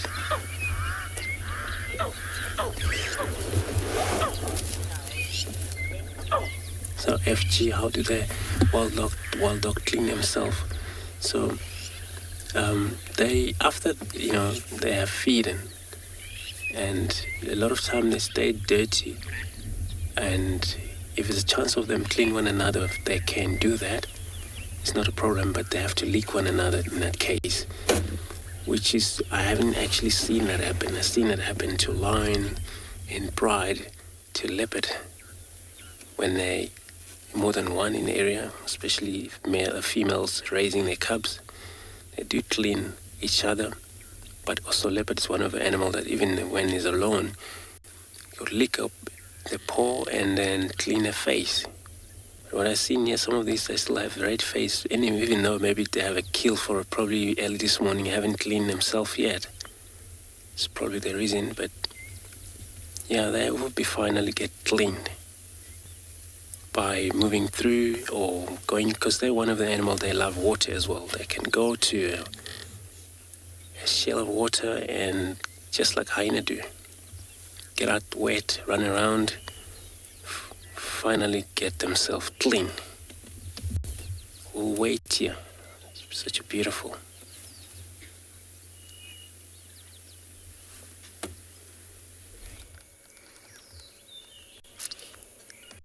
Oh, the Pungwe pack are entertaining us no end. I staked out at Chitwa Dam yesterday hoping they would come, and they didn't come. That's the whole point of a stakeout. Sometimes you get it wrong. But look who I have found, and isn't she beautiful? I have found the pale morph of the monogamous pair of Wahlbergs in the Mulwati, and it's not the best angle right now, but their nest is right behind us, and it's the nest that they use every single year. I think she's here waiting to meet up with her partner. Now, we have two famous monogamous pairs of Wahlbergs on the property that we are familiar with. One pair is very close to camp on Wahlberg's Nest Road, believe it or not. I wonder why they named it that. Remains a mystery to this day. And the female is the dark morph. The male is the pale morph. This is the other pair from the Mulwati, and I'm sure it's the female that's the pale morph. So this is her. She's stunning. And I wonder if she's waiting for the male. I did see a dark morph a few days ago. I just haven't seen them together. They're going to, of course, have to mate, and then they're going to have to maintain their nest behind us. It's probably sustained some damage from winter and winds and rain and other birds. So they've got a lot of work ahead of them. And with Wahlbergs, when they leave, because they migrate here, when they leave again at the end of summer, the onset of winter, they can separate. They don't actually leave together and spend time together. They're only monogamous for the breeding season. So monogamy has a lot of different it has a huge range. There's a big spectrum of monogamy, especially when it comes to birds. And there's different definitions. Especially when it comes to a breeding pair, they will breed together every single year, but it doesn't mean they're together all year. Once the breeding season's over, they separate and go and do their own thing. It sounds quite ideal, actually. But this is, I'm sure, the female. If I'm wrong, you're welcome to correct me. But we definitely have two pairs that we're familiar with. Bianca, you're saying it's so beautiful. You've never seen a pale morph before. Well, I'm glad I could show it to you. There's just like the Tony Eagle. We had a Tony yesterday. There's an intermediate morph that can really be a huge range of colors. It can be more on the darker side, it can be more on the lighter side, but it's a mixture. And then you can have the dark form and the pale form. Exactly the same species, just different color morphs. And you see that little tuft of feathers on the back of her head, the crown of her head? That's the key feature of the Wahlberg geese. Now the female, as with a lot of raptors, is much larger. So when you see them next to each other, if they stay still and they perch together, then you can see which one is the biggest will be the female. But it's a much smaller eagle than the likes of the Tony. The Tony eagle is bigger. It's gorgeous all around, but it is quite a small eagle when you compare it to the others. I'm very much looking forward to seeing them work on their nest, build their nest, and then come together. Welcome back, Miss Wahlbergie. It's a pleasure to have you.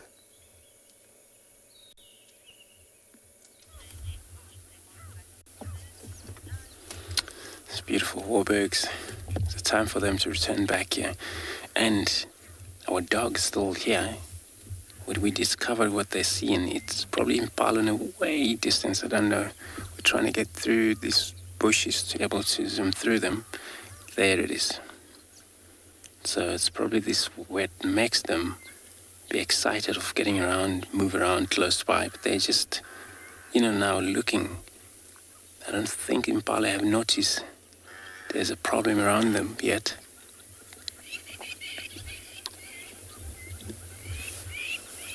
So we're just going to take time, see. I haven't moved since I got in this position.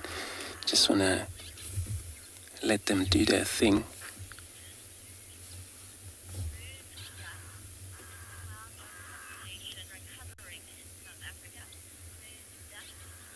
Moon dust with the wild dogs recovering in South Africa. What they usually do is, you got a captivity area where endangered species are kept in, and put these animal. That's how they, always keep balance of animal that are endangered most of the time. But dogs, a number is rise always down. So it's not really stable, and that caused by the way they do. In danger for them. It's not only one thing, and it's a serious issue with these animals. During hunting, it's one of the main serious problem with them. They get killed during hunting. They got killed during just napping, like we just seen on the puppies there. And if anything happened, and immediately all of them will die right on the spot. If, let's say, a pride of lions surround them, and they won't really run away from them. And they always keep a lot of time, they've been seeing these dogs keep their pups with them every time, involve them on their kills and things like that. And this is, I understand how they getting them experience of hunt since this age. But also, we talk about, when these parents also have any diseases, it affects the young ones so quick, because this is now when they throw meat back to the cubs for them to feed, and they transfer this kind of disease, and they'll kill the young ones so often. So that's why, if this doesn't happen, of course the population will rise.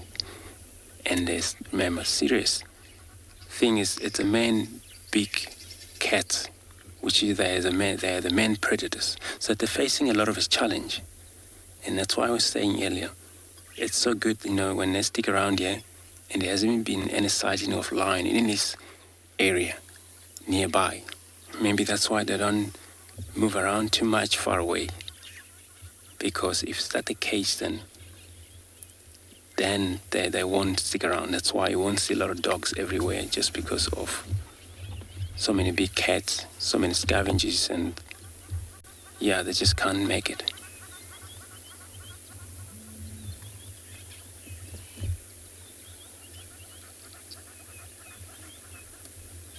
They're still deciding. So again, we're just going to take time here to see what is going to happen.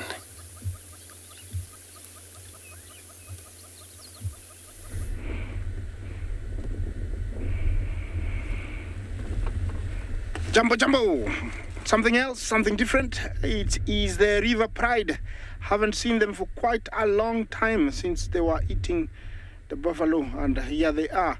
It's one of the oldest females. She's staring at me with those, flesh-fearing, staring eyes. Looks like they're very hungry, and they're on the lookout for something. Looks like it's accompanied by two young males. You can tell they're really, really, really hungry. So anything moving around this area could be on the menu. Watch out, if you're on this area. That is a very big young male lion, about maybe around 3.5 years. That's when they start growing that mane. Looks very scruffy, but it's going to get bigger. That one, it's better. On the other male is slightly better.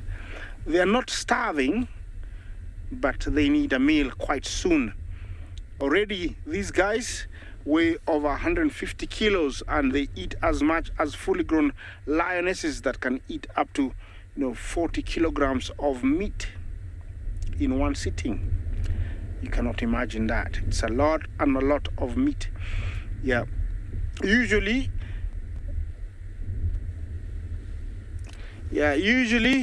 once they've eaten, they can go up to 5 days without eating.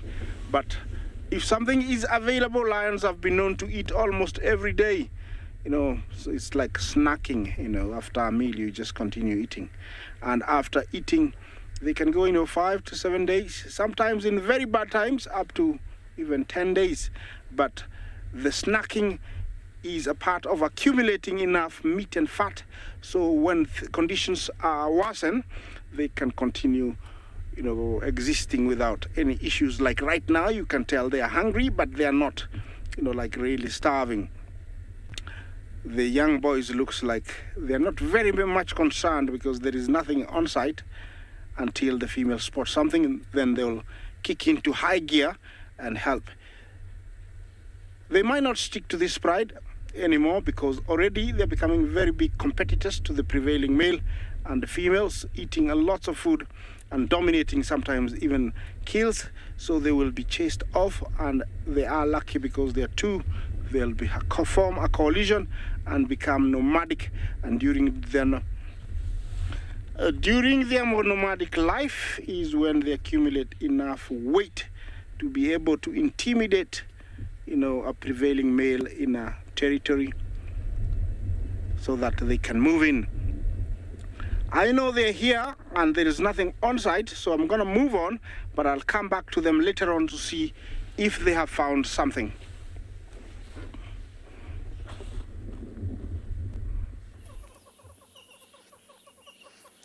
I'm having a great day for the monogamous pairs. We have either Sebwig's mama or papa here. I don't know which one. We've actually never known who is who, and to be perfectly honest with you all, we didn't know what gender Sebwig was either. Now, for those of you who don't know who Sebwig is, he's no longer in this area. He dispersed, but he was a spotted eagle owl chick that we watched from I'm still convinced, around 2 to 3 weeks old. And I think all of us here at Juma, and some of you viewers too, learned a lot about spotted eagle owls just watching this little one grow up. He was so habituated. He was so incredible. We watched him learn when he first had talons. He was shocked. Could not believe he had talons attached to his body. We watched him take his first flight. We watched him call for the first time. And this is definitely either mama or papa. This is their area in the Mulwati. It's not too far from the Wahlberg's nest, and they're territorial. So I am really hoping that we get another Sebwig this year, or maybe even more. They can lay a clutch of between 1 to 4 eggs.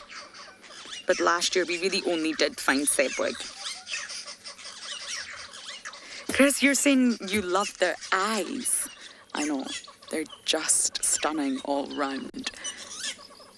You can watch them fall asleep as well when their eyelids get heavy and their eyeballs are swimming in their head, and it's the sweetest thing because, of course, they're just roosting during the day.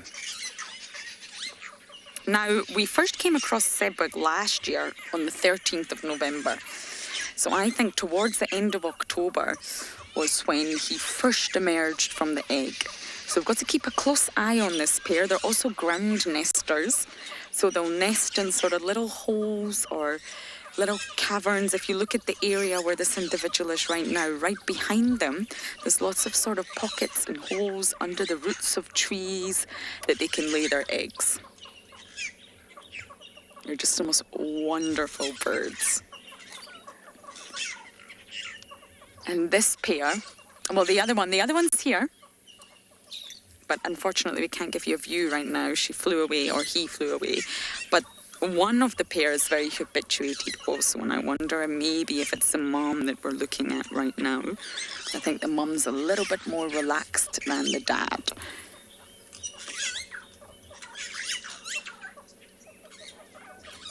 Everyone's very, very excited, hoping that we have another Seb week. Me too. It was actually Seb, Sebastian, the cameraman, and myself that found this chick. And oh, what a journey it took us all on. I think every single person fell in love with Sebwig and family.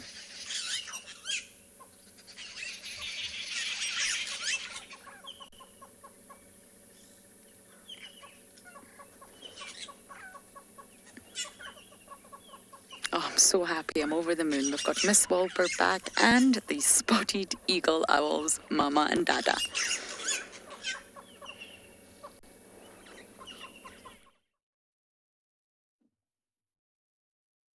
And I am so happy to see these impala. But there is one impala that doesn't look so happy, unfortunately. Like a youngster. And it has some kind of injury on the left of its body. What on earth has happened to you? Hey? That impala is not very happy. I don't know what's happened. It's a bit far away, unfortunately, all the way on the other side of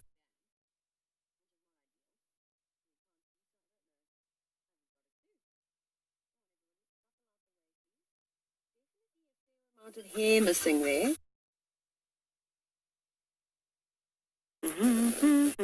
Bum, bum. Bum, bum. Can you hear me now? Sometimes my audio disappears. Bum, bum. Hello, hello. Here we go. Hope you enjoyed the little song there. Sorry. Apologies for my audio breakup. But anyways, I have no idea what happened to that impala. Unfortunately, it seems to be okay, though. It still looks quite plump, and at least it's drinking water and keeping up with the rest of the herd. That's the most important thing if you've got an injury, is that as long as you can keep up with the rest of the herd, you have a better chance of survival while you heal. Because if you get stranded out on your own, one pair of ears and eyes is probably not enough to keep you alive. But not wasting much time as they normally do. A quick drink and then off they go. There isn't really much for them to eat, so there isn't any point for them to linger. Although there have been... So some of you are saying maybe a hyena or a wild dog tried to grab it? Potentially. I mean, an elephant could have thrown a log at it. No, I'm just joking. Of course, literally anything could have happened to this impala. It's virtually impossible to say. I don't see any significant bite wounds around there. It doesn't look super fresh. It looks like it's healed quite a bit. There's obviously just hair missing. But if there was an opening on the skin, that's all scabbed and completely healed. So I'm sure that this impala will be fine. We must always remember that these animals are resilient, but in terms of us being able to get an accurate answer is very difficult unless you were there to actually see it.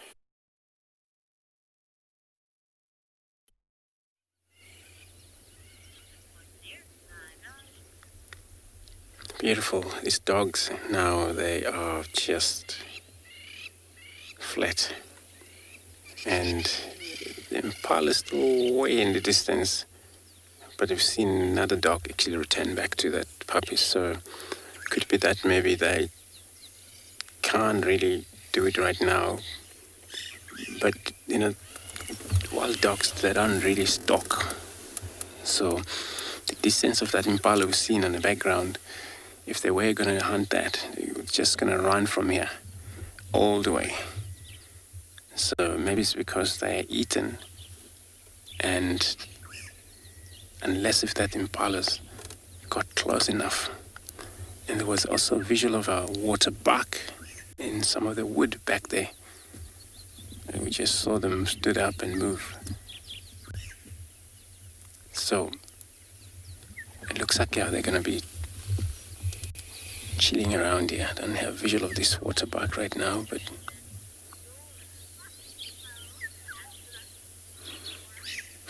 Laura, and yes, they can smell the antelope, but that's where also now, if during a hunt, a lot of predators, they make sure they're all downwind animal, because they know for sure if that animal could smell them, and there's a chance of that animal run away.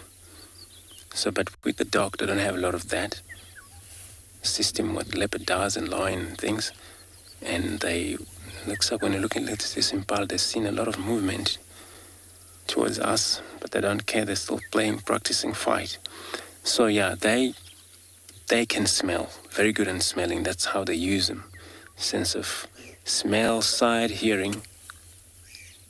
When we got in this open area, we didn't have a visual of any impalas in the distance. They only came in with it when this dog have moved towards that position. So it looks like, of course, they did smell the prey species in the woodland there. Look at this impala.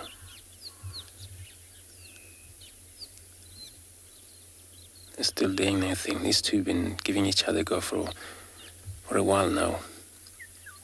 They don't know there is a danger around them. Look at this one, stood up.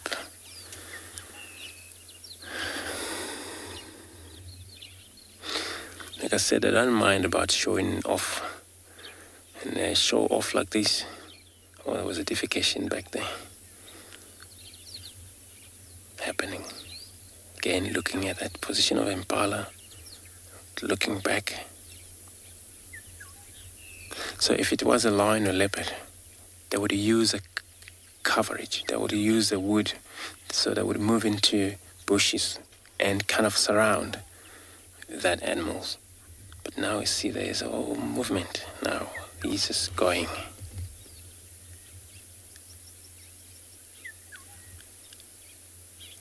So we have to keep aside of this dog, so we don't lose them. We're probably going to follow them slightly when they're going to do hunt. But I won't going to push too much close to them, because then also remember that prey species knew every time there's a cow could be maybe something that cow follow around. So we're just going to let them do their thing. We're going to move forward when we could, when we know there's a chance for that, as long as we still have sight on these dogs. It looks just the two of them are interested. This one's also looking.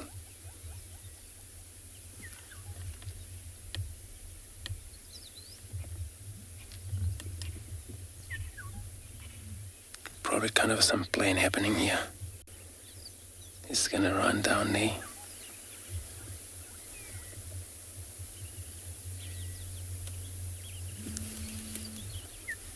So I'll probably roll slowly down just to keep on side on these two that they went down. Probably this one also they're gonna follow. Let's just do it.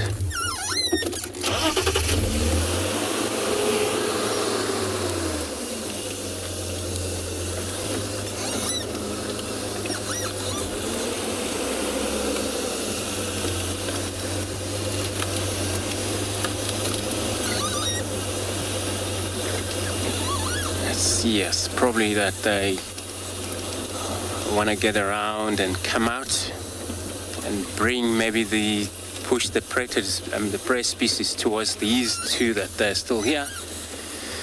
But yeah, we got a sight of the two that they have also moved first. Just gonna try and get slightly closer to them, have a look.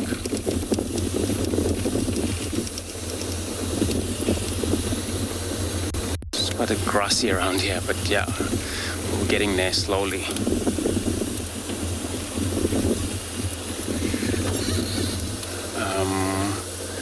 For now, we're gonna wait here. Theo, you got them there, right? Right, somewhere in there. Yeah, we got a dog right there. See how they're moving in. So now this looks like it's all about hunting right now. And this was the position of that water buck we saw. And looks like they're going to approach that spot where we have them yesterday morning. So let me move forward.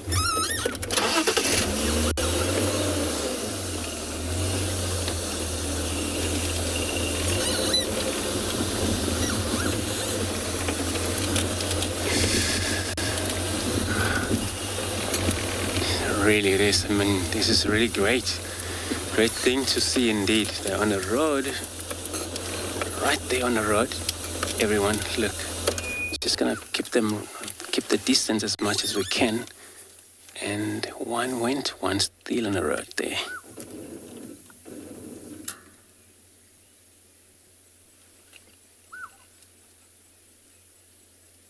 Also gonna move. The reason we stick with these two is because there's more back there, so it happened. They just want to, this is how they're going to plan on pushing from the other side for that. Prey species may run into that open area for the other one to help.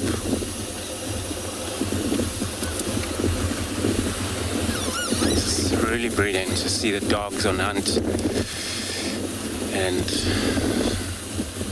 and they're on the road. I mean, this is not a very, very thicket, so it's also very good to keep on with them. Don't lose this visual.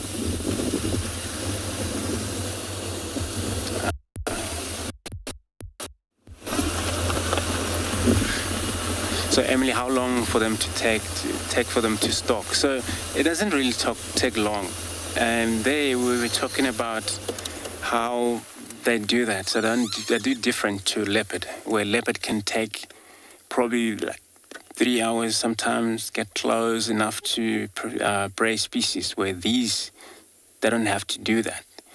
And they just run into that position. But now it looks like they're avoiding the position of that prey species. They're taking the other direction. So I'm not sure what's happening. Is that maybe they're not interested on going for these prey species, or I can't have a sight of these koalas right now, but we're going to stick with these two. Just going to follow them.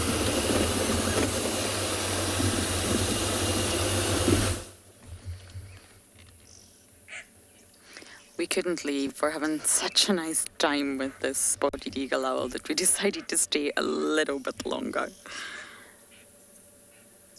I think if I really, really had to choose after the kingfishers, owls in general are my favourite group of birds. And there's 225 species found worldwide. That's a lot of owls. Now, if you were driving the Mowati and you had no idea, you could easily drive past this owl. It's so camouflage and it just blends into the background of the vegetation. Daytime really is for resting, and of course nighttime is when they get active. That's why the eyes are closed.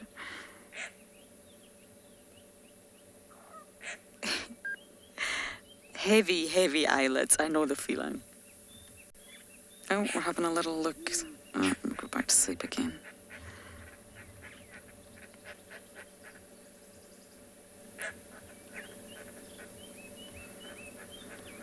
Okay, now owls are famous for lots of different things, but one thing that they are really famous for is, of course, the way they move their head. They have bizarre movements of their head where they can turn, and it almost looks, well, impossible for us, because it is impossible for us. So I have a quiz for you. What degree can owls turn their head? Is it A, 160? Is it B, 270? Or is it 360 all the way around? So what degree can they turn? 160, 270, or 360 all the way around?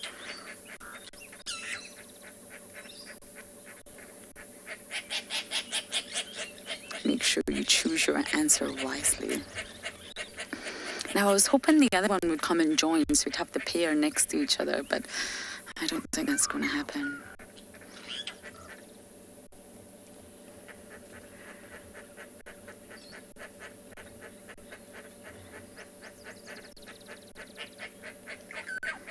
And you can see the talons there. You can see how it's really gripping onto the bark in order to stand upright and roost.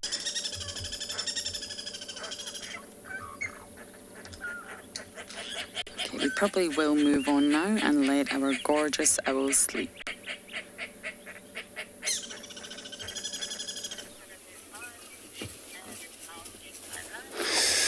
It's got these two dogs, but it's amazing things. Now they're in the middle of the nyalas and the waterbark.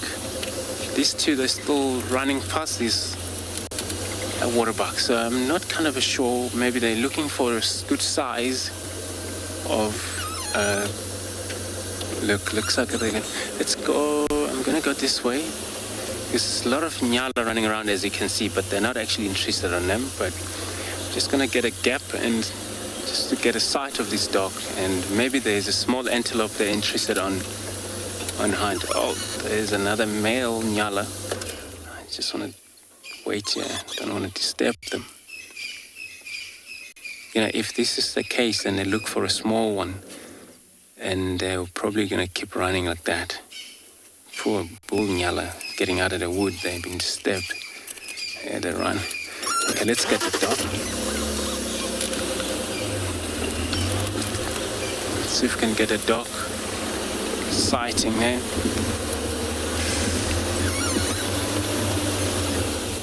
There's a lot of our wildebeest also. Oh yeah, I got a dog still.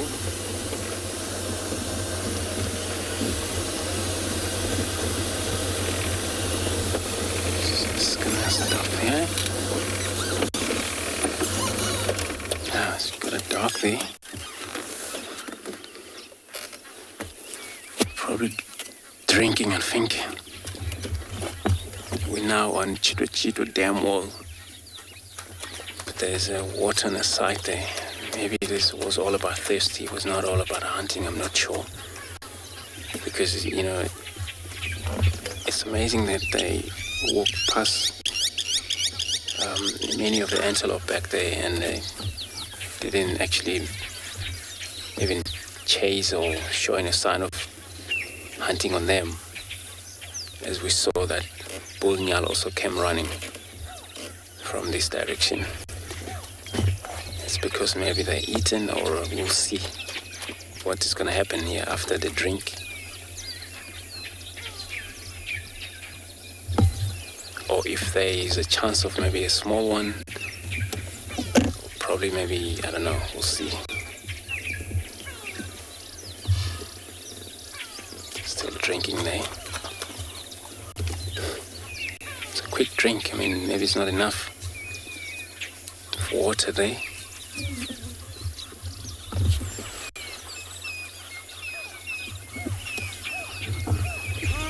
So after this movement of what they're doing here, they'll probably return back to the group. If this was all about drinking, there's nothing to do about hunting or anything.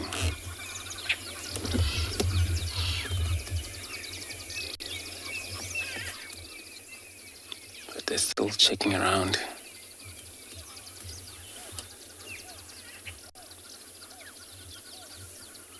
Well, I've seen lion hunt buffalo, but then only go for a, baby buffalo, because they know it's quick to kill it and done with that before the herd turn around. But with the dogs like these work in packs, they always go for their medium size, which a lot of time there's no chance for the prey species to fight back in the packs like that. But it's just only two of them separate like this. Maybe they have to do it carefully. And what I noticed back there with this antelope, they didn't actually give alarm call when they see these dogs, just because maybe they've seen a lot of them around here. They've been around here for probably, 2 days now in this area. But, predators are always predators. And there's still a little wood there. We will wait around, see where they're going to come out for us again.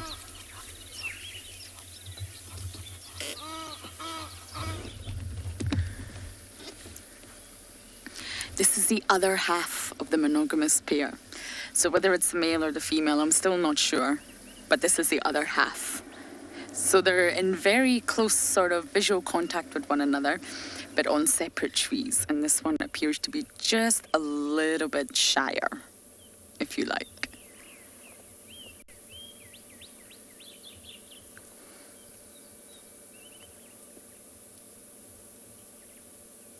Oh, we have some quiz answers. I'm very excited. Let's do this.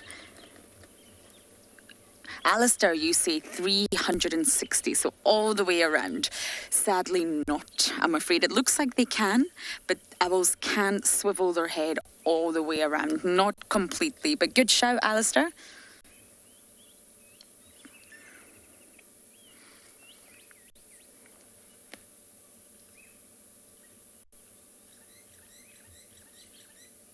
Erica, you're saying 160. Sadly, that's also not the right answer. That would limit them. But you're quite close in regards to they do have binocular vision. And when they're looking forward without turning their head, they have a field of view of 110 degrees. So that's their normal field of view. But of course, as we know, owls can swivel their head. So that leaves B being the right answer, which is 270 degrees. Many others, and Roostiver? I think I got that horribly wrong. You suggested 270. Well done. So they're about 90 degrees short of a full swivel. And they do this, of course, to give them a greater field of vision. 110 is not really enough for a nocturnal animal. They have large eyes in order to collect more light so they can see in low light conditions, but they want a greater visual field. And therefore, they're able to have very flexible necks and turn their heads 270 degrees. Humans barely even make 180. If you turn your head now, my head doesn't go past my shoulder on either side, so that's about 180 for humans. Now, such a contortion of the neck would normally sort of cut the blood supply to the artery, that main artery that feeds the brain. If you were to swivel your head right round, then that's going to cut the blood supply, and I don't think that's a very good idea. So owls have evolved, instead of having one artery, they actually have two arteries running down either side of the head. And that means when they swivel their head, one blood supply will be cut off, but the other one will still function properly. So they've evolved for this unique, special way of moving their heads. So their brain doesn't have any interrupted blood flow during the swivels. So good shout, everyone. It's 270 degrees.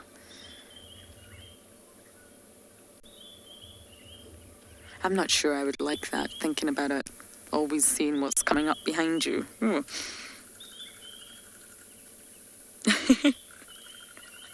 I can just imagine you all at home trying to swivel your heads. I'm also doing it, but I really can't get it past my shoulder, and then it begins to hurt.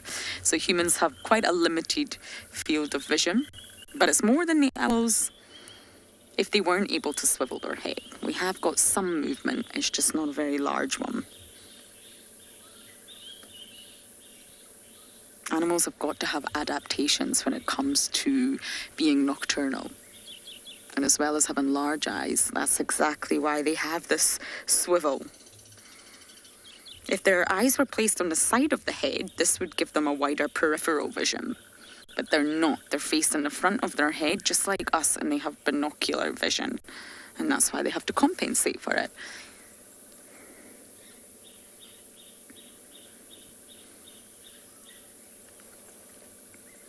So now that we've managed to find the other half of the pair, we are going to continue our cruise of the Mulwati and see what else we can find.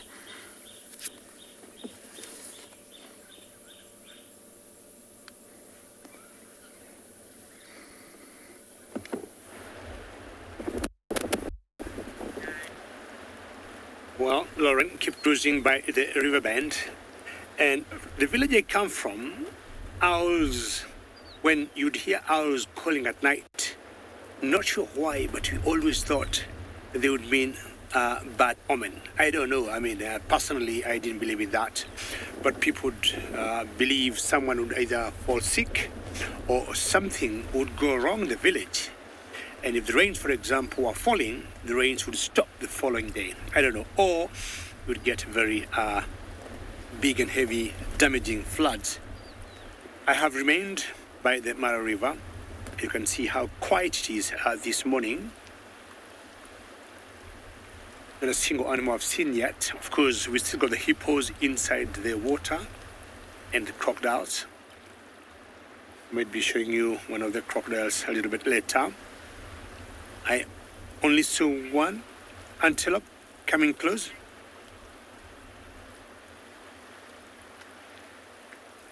So could you like me to explain what it means by the Mara Triangle?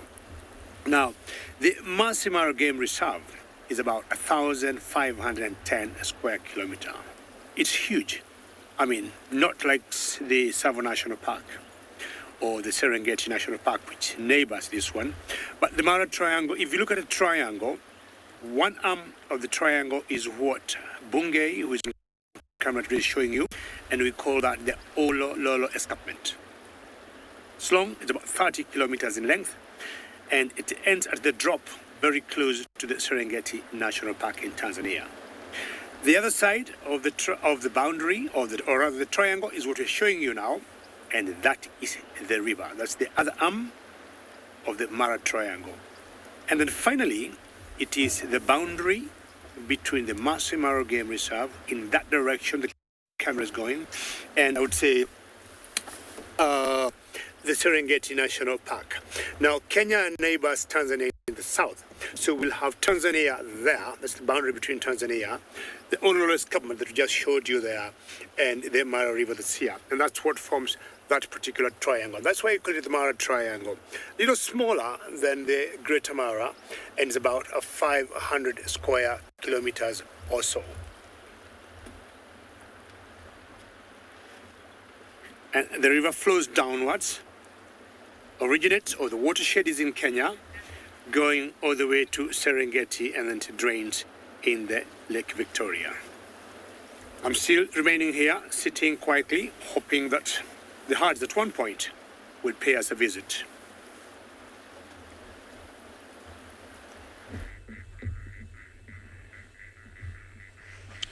A different location, same Masai Mara, from the river to here where I am. I'm in a place we call Dirisha, and I am surrounded by elephants. They are everywhere. James is going to be showing you that shortly, but these guys, looks like they're enjoying a drink. Yeah, on to the look like he keeps sucking water and then releasing it. It's like cleaning the dirt inside and then before drinking. Yeah, elephants are water dependent. That means they need to drink every day, and over here, especially this time of the year, water is there's no shortage of water. Water is everywhere. Yeah, they're everywhere, elephants. And just to update you on the elephant that was really sick the other day. Yeah, it was treated a day before I saw it. The day I saw it, it was followed up, and she was doing very well. Yesterday she wasn't seen, but today I have seen a plane flying over the area where she was, and also rangers are looking for her. So everybody is taking care. She's alive. They just need to see what she is doing. Hopefully she will be seen, but she is very, very okay. So don't you panic. The authorities are in charge, they're in control, and they're doing all the best to make sure that she gets back to her normal life. So thank you for your concerns, and we'll keep you updated. Yeah, send your positive thoughts to her and she'll be okay. I am staying with my elephants here. Let's see what's happening in a different location.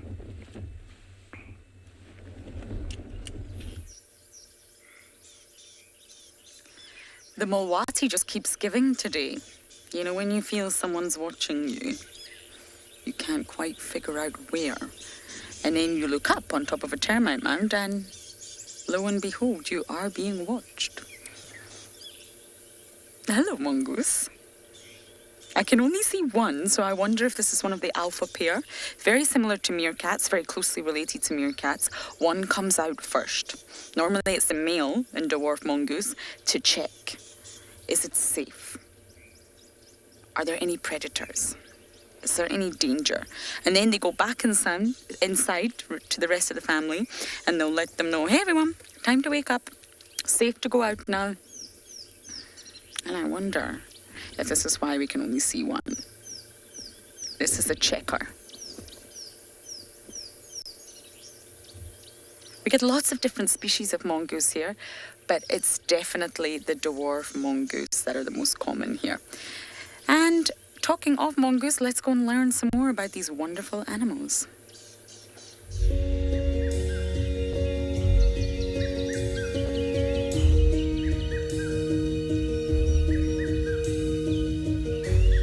As the cover of darkness lifts, giving way to the morning sun, most predators retreat to shaded spots to recoup and rest.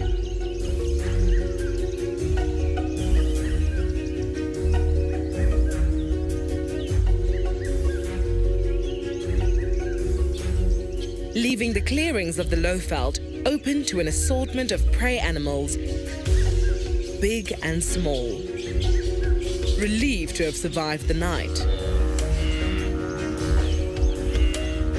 While most of the larger meat eaters resign themselves to slumber, one of the wild's smaller carnivores is only just waking up.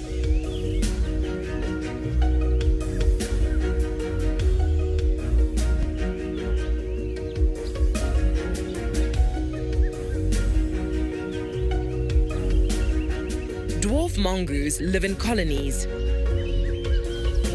The busy communities occupy termite mounds,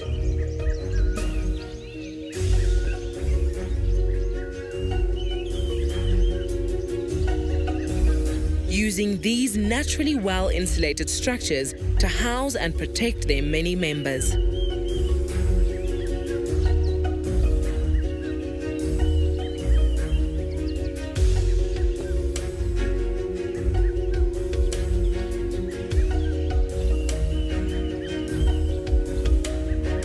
Although small in stature, mongoose are full of spunk.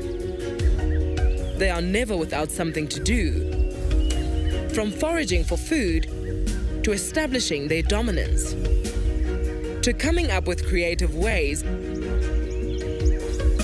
of protecting themselves from feathered foes.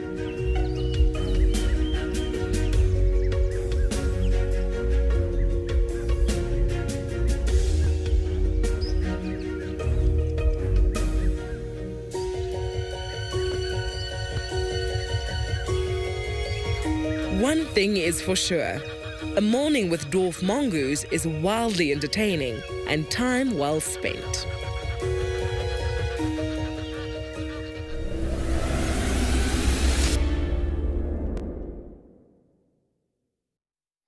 Great, this is how amazing things about these also animal that we got here. Same to this mongoose. Everyone early morning, it's all about feed. And same with the dogs. But unfortunately, these dogs now, they just went lay down. The two which followed down to that dam, we only discovered that they only went down to drink. Can't believe they all just walked past the species of different antelope on their way down and rushed back down here. When we got here, they regurgitate, which I think they still had quite a few chunks that they had on their tummy from their last feed. As we got here, we discovered some of them had blood on their neck. Looks like they just eaten. That's why they weren't interested in going for those antelope. But now everybody went back to the shed right now, and all you see just ears. But it's not bad, they're not flat. Some of these puppies are all heads up. As you can see these ears, you can tell they have big ears. And we're just gonna chill down here and see what these dogs doing for us.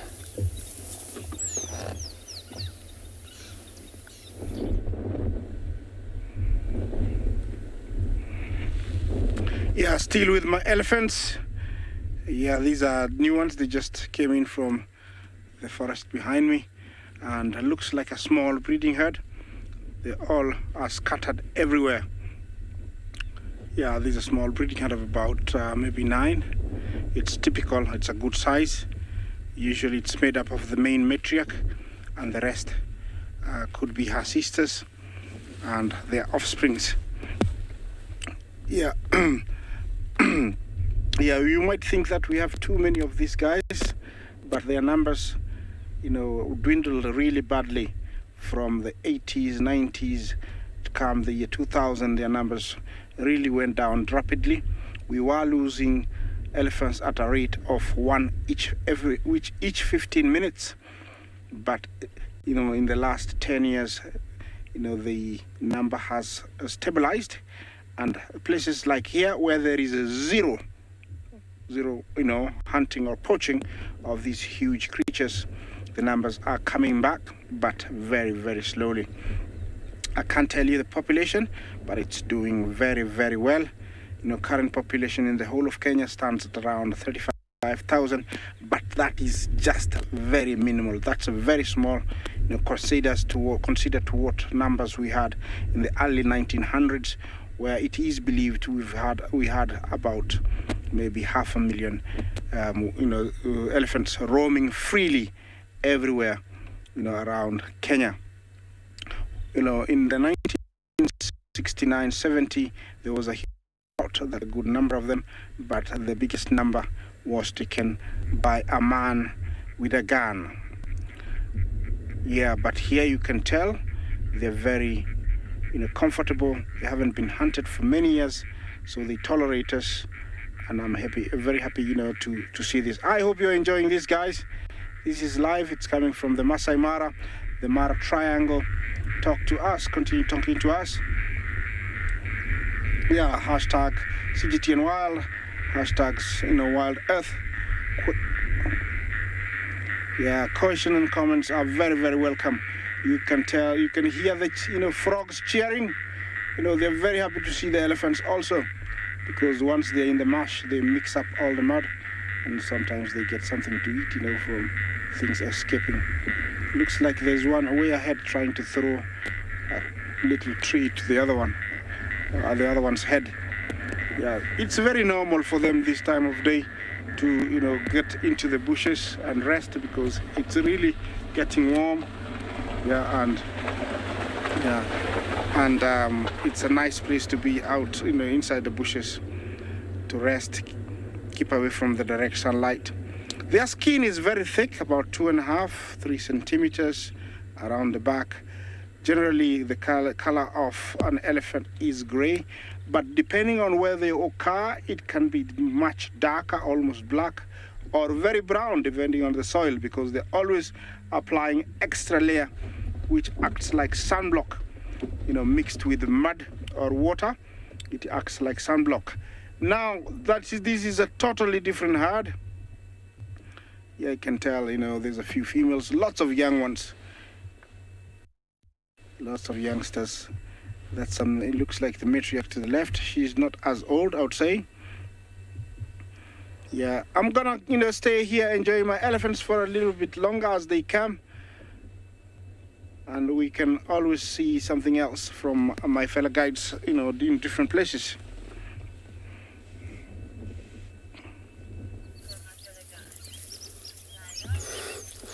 It's beautiful, sticking around with animals like elephants.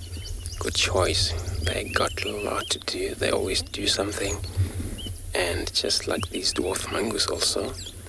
But now, our dogs, we still got the side of them. There is some area where they were seen this morning. And then this is probably where they're going to, sleep for a day. If it's nothing going to disturb them, they will be around here.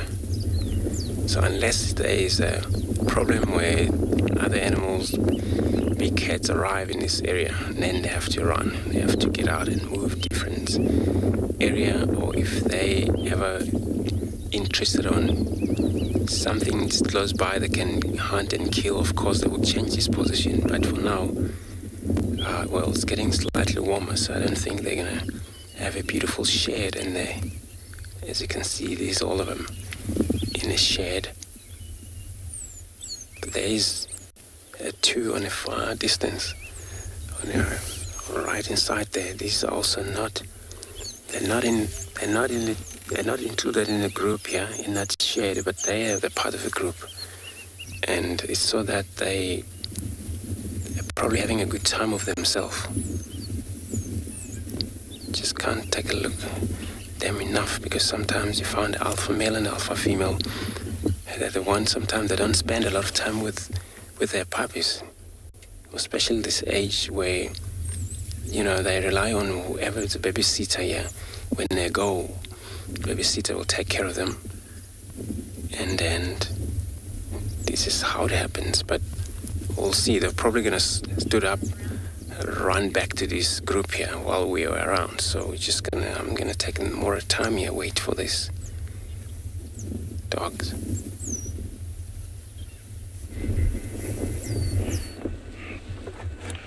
Well, I decided to stay a little bit longer because it's always nice to be greeted and for animals to pass close to you. And this is the case that's going to happen because this herd is not very far from where I am. I'm hoping they're going to come close. Look at that tiny little one. Only a few months old, maybe 2. Really struggling on those rats. Hey, mommy, wait. Yeah, cousin. Yeah, this is really beautiful, guys. I hope you're enjoying this. Yeah, this is a very pristine area for our elephants. There is plenty of green grass and very fresh from all the rain. Like I always say, when they're here, I believe the grass is as soft as eating noodles or spaghetti. So it's easy. That little guy is not very sure. He's very frisky, you can tell. Walking very erratically, not knowing where to continue or stop. Every now and then, hearing the frogs, I think also it's scaring him. Look at that tail.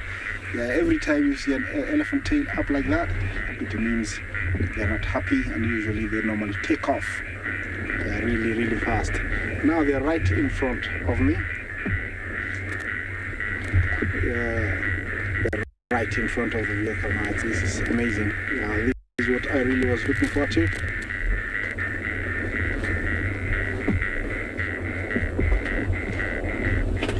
Tim, you ask how often do two herds meet up? Every time there is abundance of something, like when it's very green like now, herds of related females would meet up to celebrate the harvest of a green grass, and that's where we come across very huge herds of up to 40, 50, even up to 100 elephants. But after, they've eaten and utilized everything that has, they met for, they split and go different ways, and that's how you meet up a small herd like this and the previous one that we had seen earlier. So every time there is something in abundance, you find big herds, gathering. That's when they meet up. But after that, they split and go different ways. Like here, you can tell this is a very small one. The previous one was smaller, and there's so many of them scattered everywhere, Tim. So that's how they do it. Surprisingly, in every herd, there's always one that drags behind. We're going to be showing you that, but that's a very beautiful, beautiful view of the backside heading away. Everybody's going into those trees there, those bushes. There could be minerals that they are going for, that they're needed, and the matriarch is taking them there for that much needed mineral. There is one right here, and she's a female, and she's been smearing lots of mud on herself. It is normal for them to do that. Adds a layer so that they don't sweat and lose water. At the same time, it smothers ticks that they've attached themselves during when they walk in thick bushes. Normally they would stop and eat a little bit, but looks like they've had enough. They want to go and have a rest. Maybe in the trees there, that's where they're heading. Are they gonna greet each other? Usually it's a very interesting greeting with elephants, where they tangle there. Yeah, are they gonna do that? Yeah, are they gonna do that? Not fully, they haven't done it. Yeah, normally they would do that, and the other one would put the other one on to the other one's head. Yeah, she doesn't want the one to the right. She's not very interested, but you can tell there was a little bit of, hey, how are you? How was your morning? Are you okay? Definitely that's a male, the one to the left, and the other one is a female. Yeah, it's a very interesting walk. Elephants always looks like they're wearing baggy jeans or baggy trousers. You can see the body structure of the big guy to the left. Definitely a male. Bigger head, bigger body. Yeah, beautiful. Look at that. I hope you're enjoying this, guys. The little guy is right there. I'm sure he feels very safe with everybody all around him. Yeah. Yeah. At this age, the trunk is not really useful because it doesn't fully develop the muscles. So it's like something attached to their head. Sometimes they swing it around like they want to get rid of it. Luckily, it doesn't fall off. Yeah, the two guys to the left looks like they found some water and they're drinking. That trunk is used like, something to suck the water, and then they put it onto their mouth. So it's used for many, many uses. You can tell the one to the left is really going for that water. I wonder if it's a different kind of water because they just passed the water where I am. Yeah, the female has joined in, and it's a water party now. Yeah. A fully grown elephant can suck up to 20 liters of water in one sucking. And, on a very thirsty day, it can drink up to 200 liters. That is a lot of water. Yeah, they can drink that. Yeah, it's a big animal. They deserve to drink that much water. Yeah, listen to the frogs.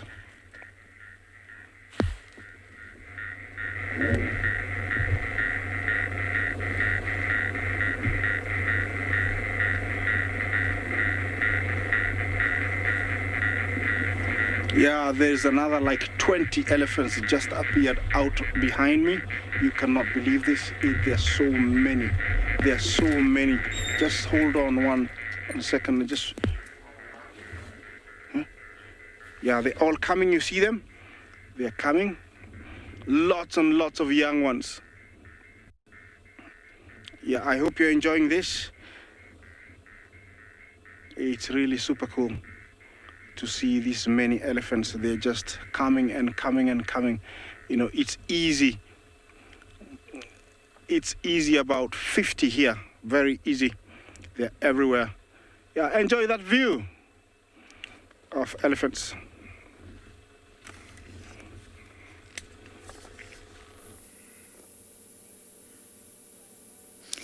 BK and I just got very excited. From a distance, we thought we had a woodlands kingfisher. I've not put one on camera yet, and I don't know if anyone else has. I've not heard them. I'm not sure they've arrived yet. But of course, this is not a woodlands. This is a brown hooded, and it's a male. Got black shoulders, so it's definitely the male. No one's put one on camera yet. Okay, BK and I, that's our mission for the next few weeks. Now you can see it's looking down at the ground. Look. Oh really? Christensen last year they only came in November. The year before that they were definitely here earlier. It was definitely October, early October. Let's see when they arrive this year. And even if you don't see them, you'll definitely hear them. Chip, chirr. My goodness, it's non-stop. But the brown hoodie that we're looking at in front of us, always found in the Mulwati, and it's not a migrant. So it's here all year round. It's a common resident, and I love these ones too. They're gorgeous. And from a distance, that bright blue turquoise that you can just see on the left wing here makes you think it could be a woodlands, but it's not. And a lot of people think that kingfishers eat fish. It's so misleading. And of course, only a handful of them do. Brown hooded does not. They don't go anywhere near the water bodies really unless they're having a drink or a bath. They want insects. They want geckos. They want small snakes. Now, if they can get a fish, they will. They're quite opportunistic, the brown hooded, but really, they're looking for insects. A lot of animals out here will adapt. If their food source that they rely on so heavily isn't available, they will adapt to the next best thing if they can. Now, I don't want to play the bird call while we're in the presence of the bird, but it's very different from the woodlands. They don't need to advertise themselves. Many of you are saying it's so beautiful, isn't it just? I love kingfishers. I think I mentioned that earlier. And they're just wonderful, wonderful birds. The call goes something like kee tee tee tee, 3 to 5 sort of trills.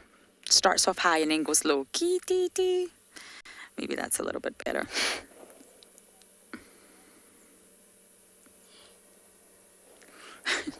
Kirsten's laughing at me. No, I think I better not do that again. But also monogamous. So all the birds that we've seen so far in the past half an hour, the wahlbergs, the spotted eagle owl, and now the brown hooded, they're all monogamous. And monogamy in birds really depends on what works for you. Sometimes it's easier just to have your mates always there. Then you can spend your energy on something else. You don't have to spend energy advertising, calling, seeking, getting a new plumage that's a little bit brighter to make the ladies be attracted to you, building nests for the ladies like the weavers do. That takes up a lot of energy. Whereas if you have your mate always there, then it's easy for you. You always have each other. You can mate when you like, reproduce when you like, and the energy can be used for other things. Hello, handsome. I think he just acknowledged that. There was a small nod there. He took my compliment. So I wonder what other birds we're going to see during our river cruise this morning.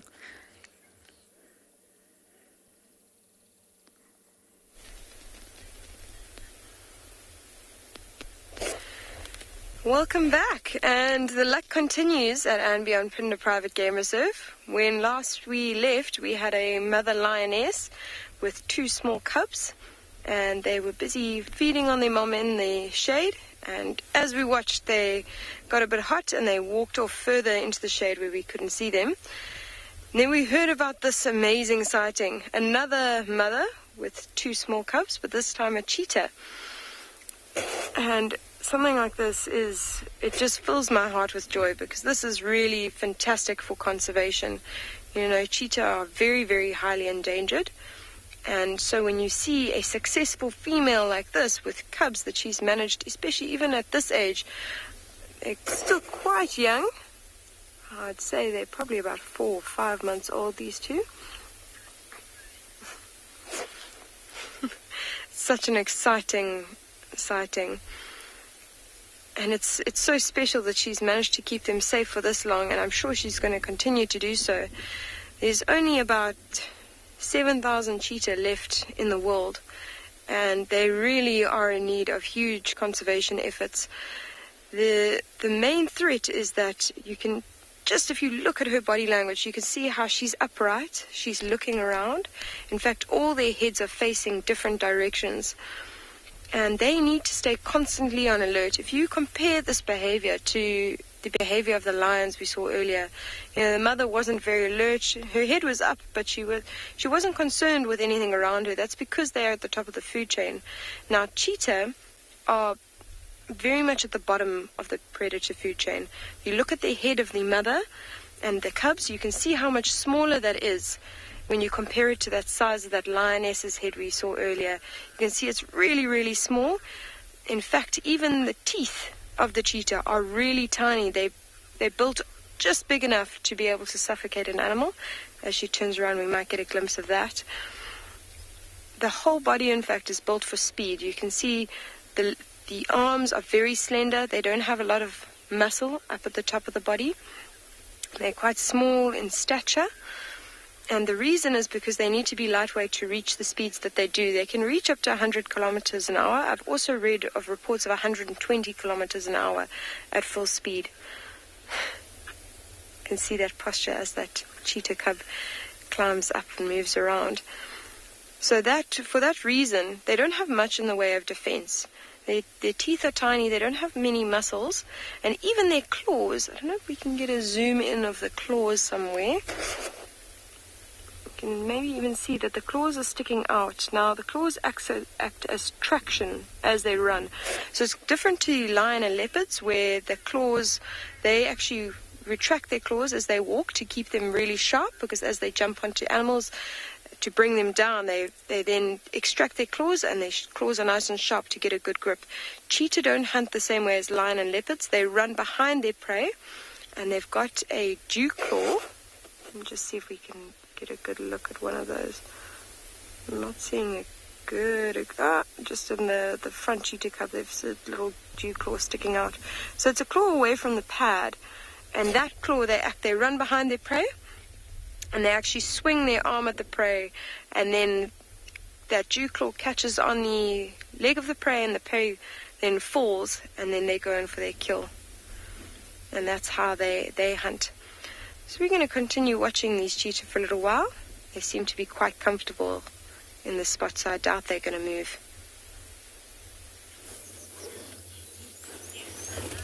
Beautiful. We're still sitting here with these dogs, but what is interesting thing is this all puppies now right on the runway, and in a far distance it's an individual impala that came in the middle of the open area, and one I think is going to go for it. Looks like it. And then let's see if we can get that impala in the far distance there. Right there, see that? And the one dog is on top of the mound right now, so it's right there on top of the mound, and checking for the chance of approach. We talk about that, they don't really stalk. So if it's going to take place here, you'll see how they're going to do it. And then, I don't know, usually when they hunt, the cubs or puppies stay behind. But now they all mobile close to that. It looks like all going to be involved and probably learning, this is probably the impala's running. And see how the impala jump and stop.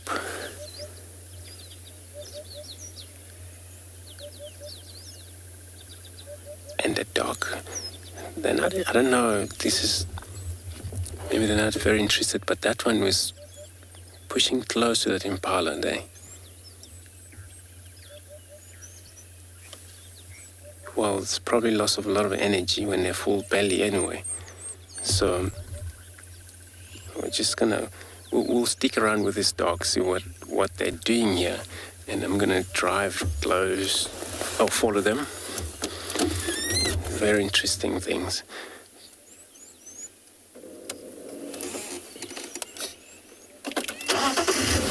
So amazing. Let's get around them there. Indeed, I agree. You can't stick around where there's such a lot of enemies like this. And yeah, I don't know. Now I see the two, they're all moving away from the rest.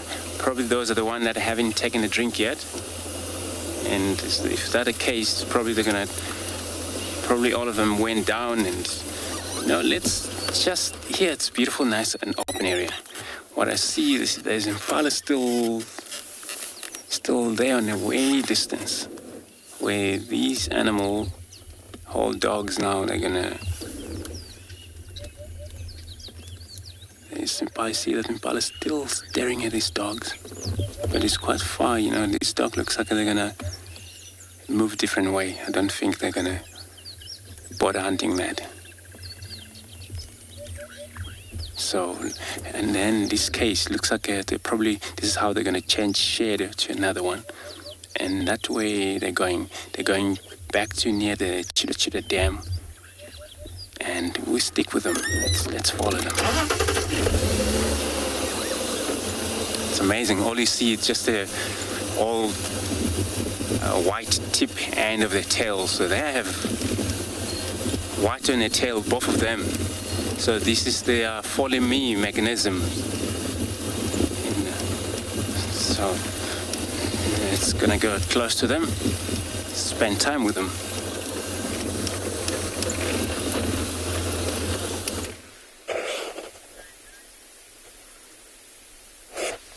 So there's been a sound off to the left. You can see how two of them are standing up. Their ears are quite alert. You can actually see this posture of the mother. She's standing completely still, and now she's moving a little bit. But her ears were directed straight towards it. It sounded a little bit like an alarm call. And something like that is quite a threat to a cheetah, because it's quite opposite the reaction that they have compared to a lion or a leopard.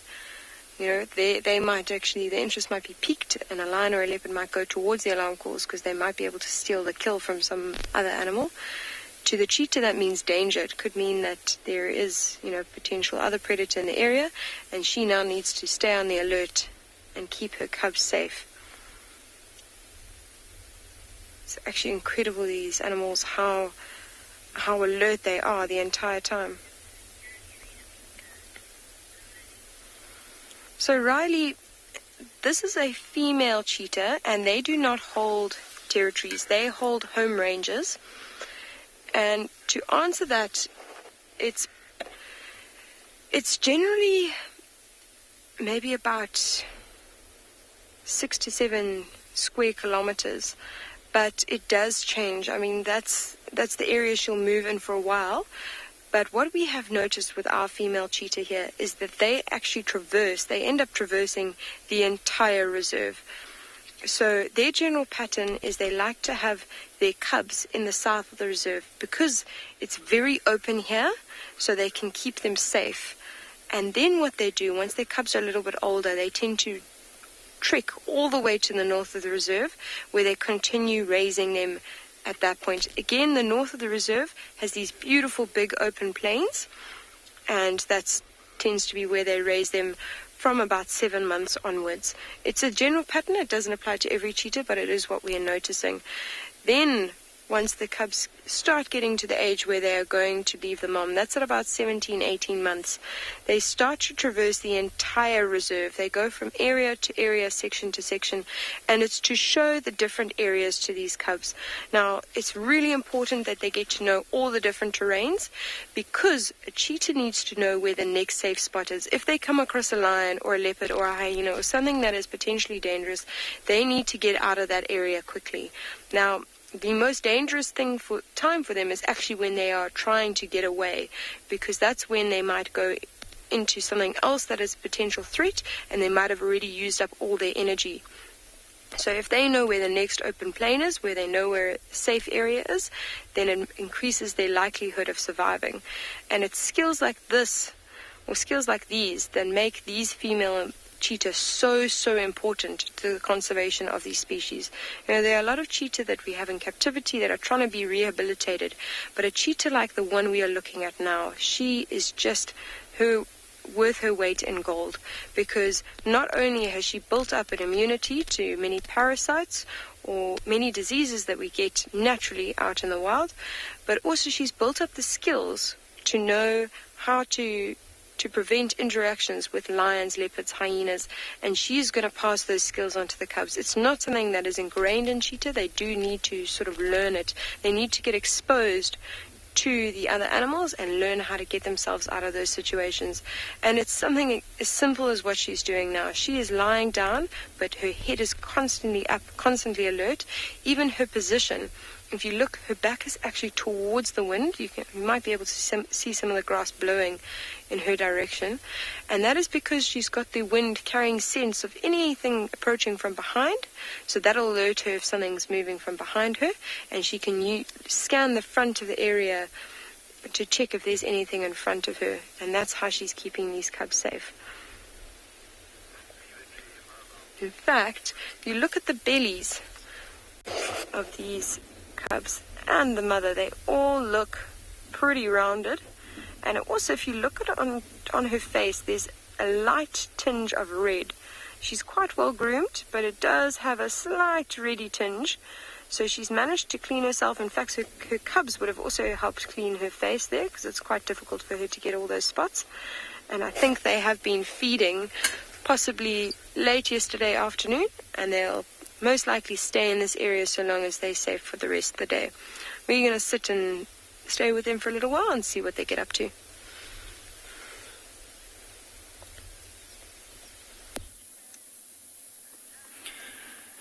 After spending a bit of time with that young male leopard, we had to leave him because he was moving into an area that was quite dense, and so we went to the opposite area now, nice open grassland. So as Kim had with those cheetah, those open areas, so we've now moved into more open areas and stumbled across my favorite animal, a whole herd of zebra.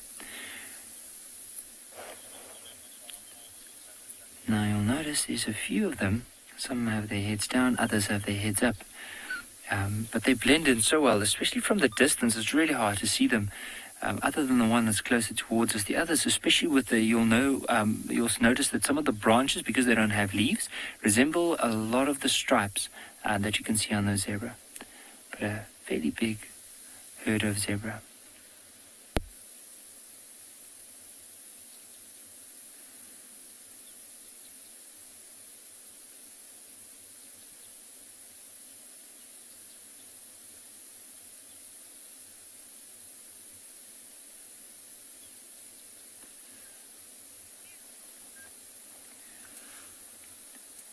Other reason why we wanted to move into this area, so there is a waterhole nearby, and it's the only, or it's the nearest waterhole within this area, so a lot of the animals will go there to drink. So we're hoping that as we go there, there's a chance we might even find some of the other animals that would come down to drink, or possibly that had a drink this morning and moved away, especially something like lions.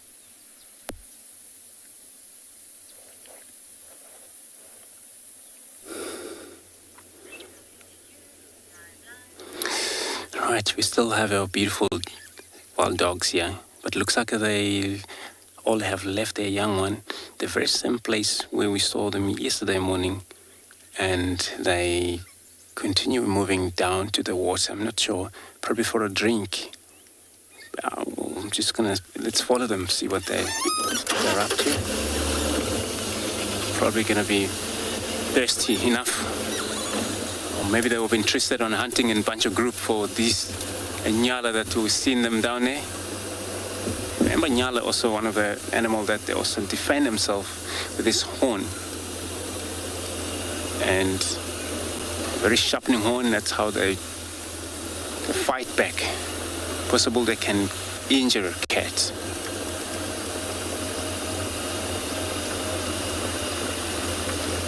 So, how big can the wild dog pegs get? Donna, thanks, it's a good question. So wild dogs, I heard of 35 in pegs, which I don't know which pegs was this, but they were coming from position of open gate towards Bevershoek the other day, and then from there we've seen them in a number is probably split up, there's separation there. So, but they can get to such a big number like that. So, and when they're in such a number like that, again, they would need very serious food, because of course impala would be nothing. So you see them go for a big game like a kudu, etc.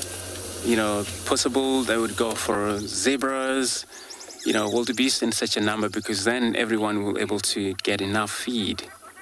So 20 maximum, 20 in a group, that's really maximum for wild dogs. But again, the number go down to probably 13 dogs, and then rise again. So one breed, and if it's success breed, and all puppies grow up, they recover quite quickly, even though the number gone down. Now, what we're looking at the nyala, was one dog running a drainage line there. This is what happened last time when we followed the two, went in these directions. But it's probably a little bit of water, fresh water down there, and I just saw male nyala jump and jump away. I don't have a visual of a dog right now, but it will be. Just hide at ibis and making noise. I got a visual there. It's far actually down there, and there's no way in there. We're just gonna wait and see what is gonna happen. But what you hear down there, it's actually a bird, ibis. Hide at ibis, making noise. Probably seeing the dogs as well.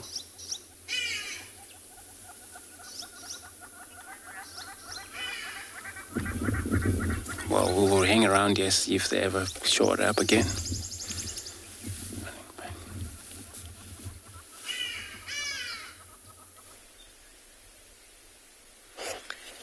So those wild dogs you were just watching, looking at that Nyala, if you look at the build of them, they are, quite slender and tall, and also use their speed to catch prey. So they'll hunt very similar things to these cheetah. Something like Nyala, Impala, Dacre, even scrub hares. These are the kind of things that the cheetah will hunt. I've also seen the male cheetah. They can go for something slightly bigger. The biggest thing I've ever seen our 2 male cheetah in the south of the reserve take down was a kudu, which is quite rare for a cheetah. It was a female kudu, so I think they did factor in the fact that she didn't have any horns. They've also taken down a female wildebeest before, but those are the kind of things that the cheetah will hunt. Anything that really uses its speed to get away and won't turn and defend itself too much. They try and stay away from warthogs as well because of their tusks. You can imagine having to use their speed to hunt animals. One small injury on a leg that just even makes them limp can be the same as a death sentence to a cheetah. Lions have the benefit of the fact that they hunt in prides, so they are able to recover while the rest of the pride actually turn and hunt. Leopards are able to conceal themselves really, really well and get very close, so even if they've got an injury, they can still maybe use the rest of their claws and their body weight to take down an animal if they manage to get close enough. But cheetah can be really, really disadvantaged if they happen to hurt themselves. Quite sweet is that one on the far left is fast asleep. You'll notice though that they don't keep their heads down for very long. Kirsty, the difference between male and female cheetah is purely a size thing. There is very little other difference, and in fact at first glance it can be quite difficult.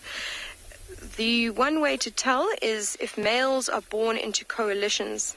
So for instance, if these two cheetah, these small cubs, were both male, then they would stick together once they've left their mother, and they would stick together for life, forming a coalition, and they would spend the entire time together. So if you see 2 full-grown cheetah together that are interacting quite pleasantly, then it's generally 2 males, part of a coalition. If you see a single cheetah, it is most likely a female, but it could also be a male. So with these 2 cubs, the one is male, well, it looks like a male to me, and the other one is a female. That's what it looks like. So that male will actually be by himself for most of his life, unless he finds another single male and they manage to form a coalition, which is quite rare, but it does happen. So that is the one way to tell. Another way is just the size. The male's heads are a bit bigger, and their entire body size is a little bit bigger. And then if in doubt, just look underneath the tail and see if you can see 2 shiny testicles, and that is the foolproof way to tell the difference.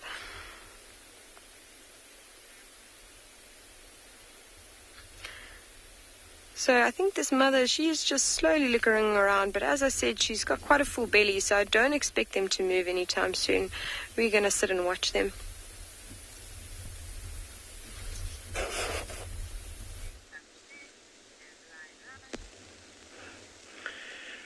Right. A very good mid-morning, our distinguished viewers, and we welcome back to the Mara. Here we really do have quite a number of animals, which at the moment on our camera we've got a small family of elephants, and they are peacefully moving, browsing, picking things here and there, and always accompanied by their very close friends, the cattle egrets. These tiny birds tend to benefit a lot from elephants and other herbivores, especially when they're moving around in the grass or in the bushes. They feed mainly on insects. So such huge animals create disturbance and flush out small insects grasshoppers, which presents a perfect opportunity for the egrets to just bounce and pick the insects. So we've got a very beautiful female elephant over there, and her left tusk is halfway broken. So in human terms, we'll say this is a left-handed elephant. This happens mainly because the elephant uses that particular tusk to rip off roots, barks from trees, and that at some point the tusk goes through some wear and tear, and eventually it becomes shorter than the other tusk. To our left, we got actually, let's have the cameras to the left. We got a small herd of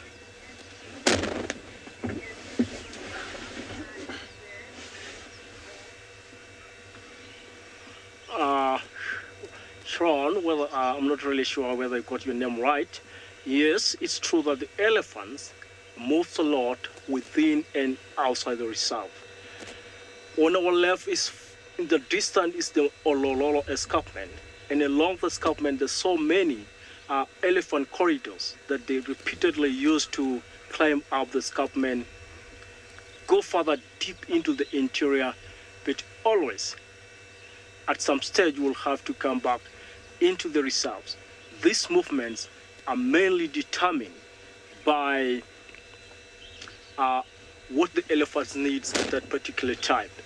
So mineral salt lakes are found way further into forested areas up on top of the escarpment. And when the elephants feel that they somehow have some deficiency of minerals, then they do not hesitate to follow their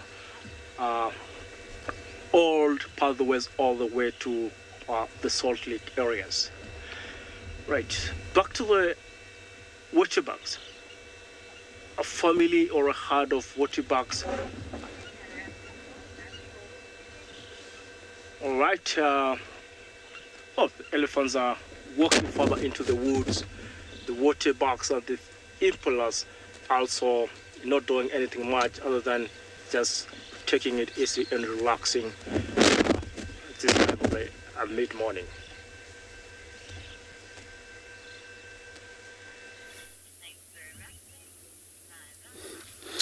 Beautiful elephants, waterbuck are one of those animals that they also make turned, the bush so beautiful because of the way they look. Elephants are so gorgeous to just look at them.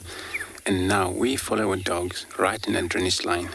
We saw them drink, and now I know it was actually not nice to get into that, because then we're not sure what they're going to do. Maybe they were going to continue hunting across that drainage line, and we're about to keep up with them.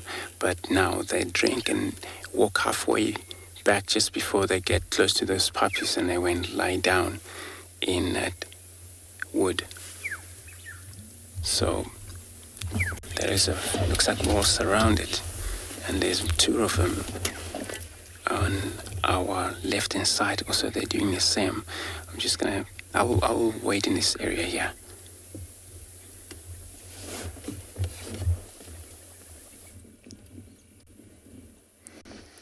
We have just driven into the most magnificent sighting. Ground hornbills. I'm going to try and get a little bit closer now, though. We stopped because they were busy. They were doing something on the ground.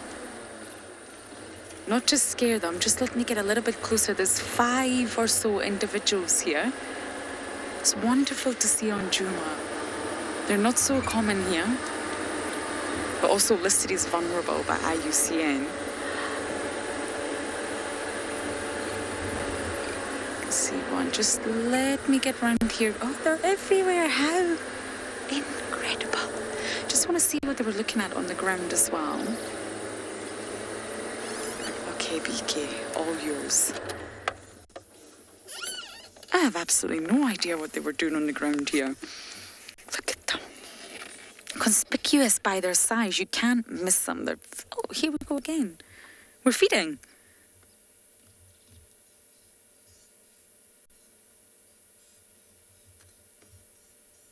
or using her large beak to move the mud.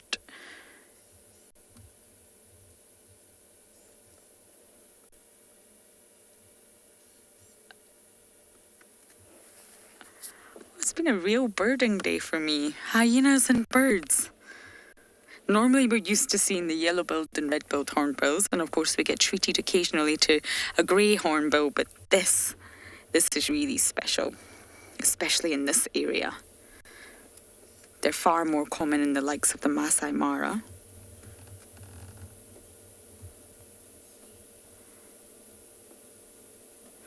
Now this looks like a male to me. Males and females are quite similar, but there's a difference in a little blue patch under the chin. The males tend to have a much larger throat as well. That's bright red. This is definitely the male. The males are larger too.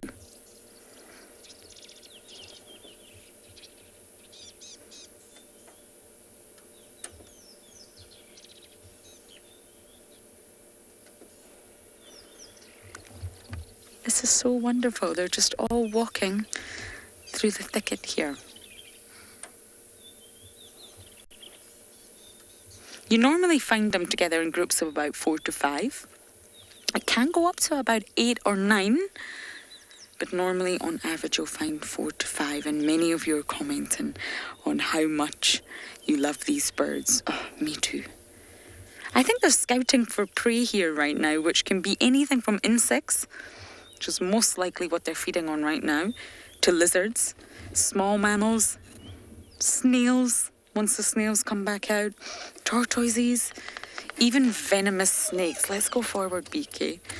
They're really, really good at catching venomous snakes, but I think right now it must be insects that they're sifting through the ground for. Okay. We've got one here.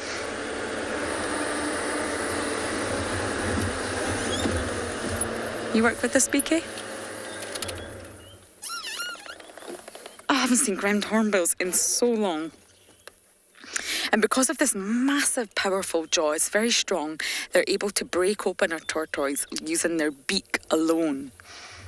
Not their jaw, sorry, their beak.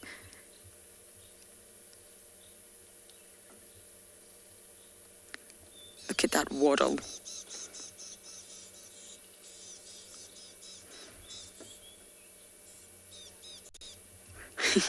Many of you are commenting on that you love the way they walk. It's striking, isn't it? Just confidence. They ooze confidence.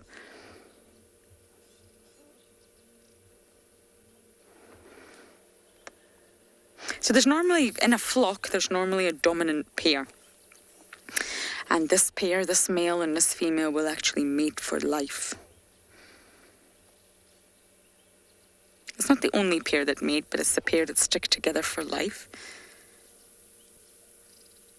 You rarely find a ground hornbill on its own. They're normally always with the rest of the flock.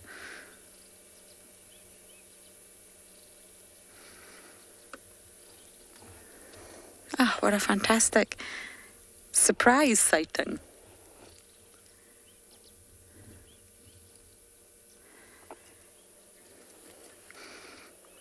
I'm going to keep bumbling on and see what other birds are around the corner.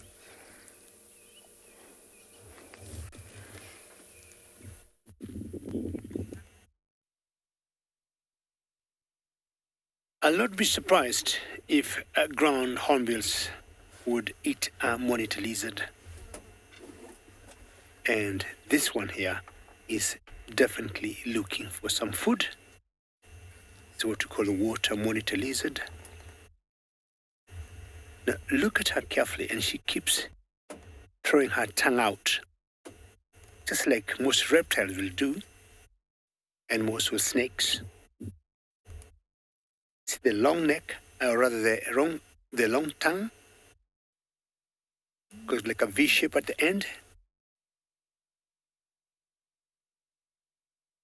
Do you find something there?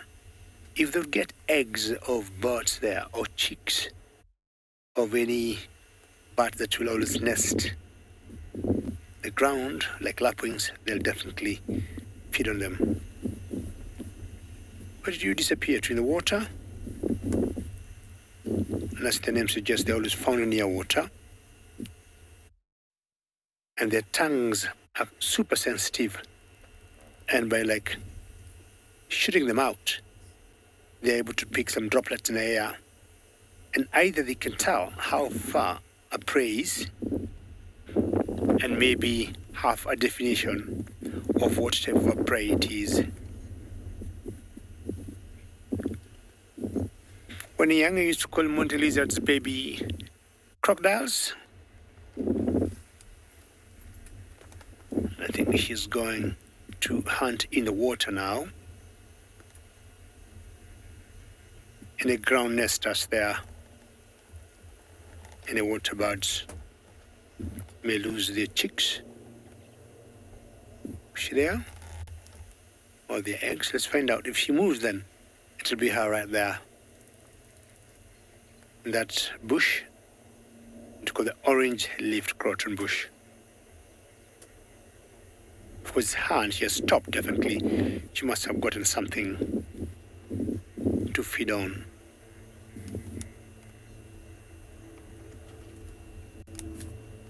Come out, Monte lizard. Blends in there very well. Come out. Oh yeah, it's her, definitely. Maybe she was feeding on something. She disappeared in those bushes there, but it's quite some time since I've seen a monitor lizard. Let's wait and see if she's going to come out the other way.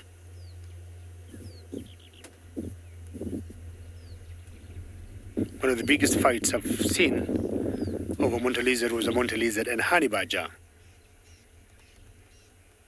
And I'll spend a few more seconds here, see if she comes out. If she doesn't, then I'll be moving on.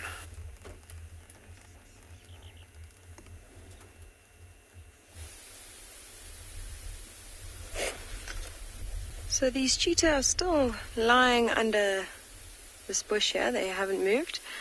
They're just resting and recuperating. If you watch the stomach of the mother, it's rising and falling quite rapidly. And it's just, there's two reasons for that. One is, as we discussed a little bit earlier, they have fed probably last night. They don't tend to stay with a kill overnight because, then there's a risk of it getting taken away by lions, leopards, hyenas, and they don't want to be around something that will draw a potential predator into the area just for risk of their own safety. So she is quite full, and breathing so heavily is going to help with the digestion. It's also because it's quite hot now, so it's helping her cool down.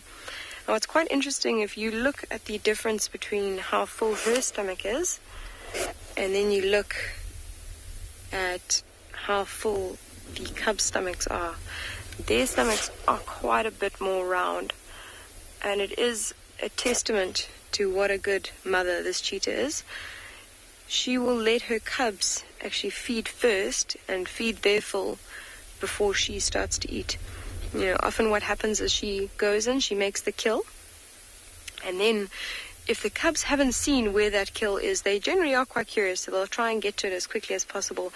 But she'll often feign, she won't lead them straight to the kill in the beginning. She'll actually stop and look around and scan while she catches her breath. It generally takes about half an hour for them to slow their heart rate down. And she will scan around the area, making sure that the alarm calls that occurred while she was hunting haven't drawn any other predators into the area. So she stays and tries to keep them safe during that really intense period. If they happen to find the carcass, then they'll start feeding straight away. Otherwise, she'll lead them to it, and generally she'll let them eat their fill before she starts feeding, especially if it's something small. She'll make sure her cubs are well fed, and then she starts to feed. And you can see just what a difference it is, especially that cub in the back. It's got a massively full belly, whereas hers isn't quite as round.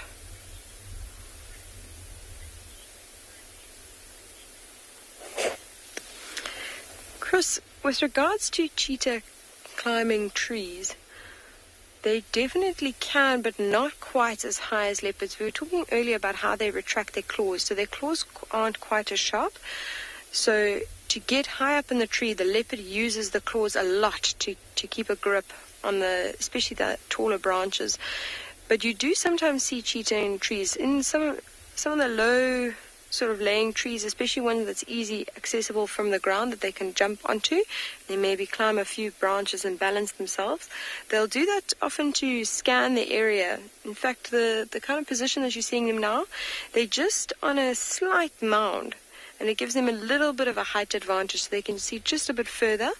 Similar to a low-lying tree, you might see cheetahs climb up into the low-lying trees. One, it helps them to scan the area for potential prey, and it also helps them to check that there's nothing in the area that they need to be concerned about. So they do actually use to their advantage low-lying trees, but they won't climb high up into it or sleep in it like a leopard will. You know, where a cheetah will rest is something very typical of what we're seeing now, somewhere where they've got a bit of advantage point, and somewhere where it's quite open around them, so they feel safe in that if they spot something that is potentially dangerous to them, they've got enough time to react and to get out the area. What a danger to cheetahs is that if something manages to sneak up on it and they don't have time to get away because they cannot defend themselves, as we discussed earlier.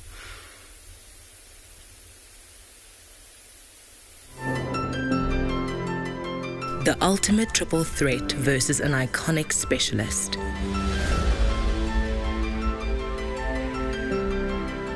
One built for stealth, power, and ambush.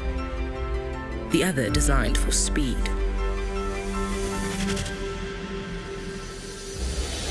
The cheetah decorated with black spots.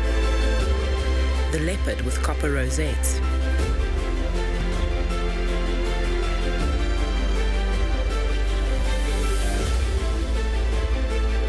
The leopard, a stalking cat of the woodlands.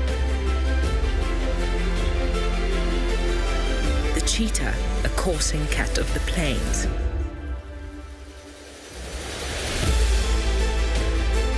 Cheetahs are built exclusively for speed and lack the strength to stash their kills or fight off scavengers.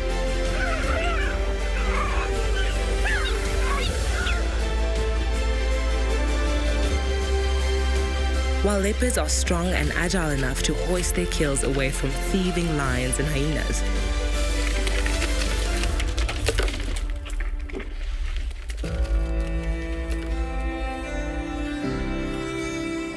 and while leopards live alone,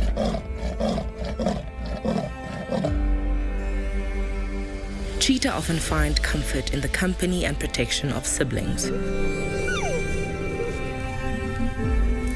Each cat is the master of their domain and holds a spot atop the African food chain.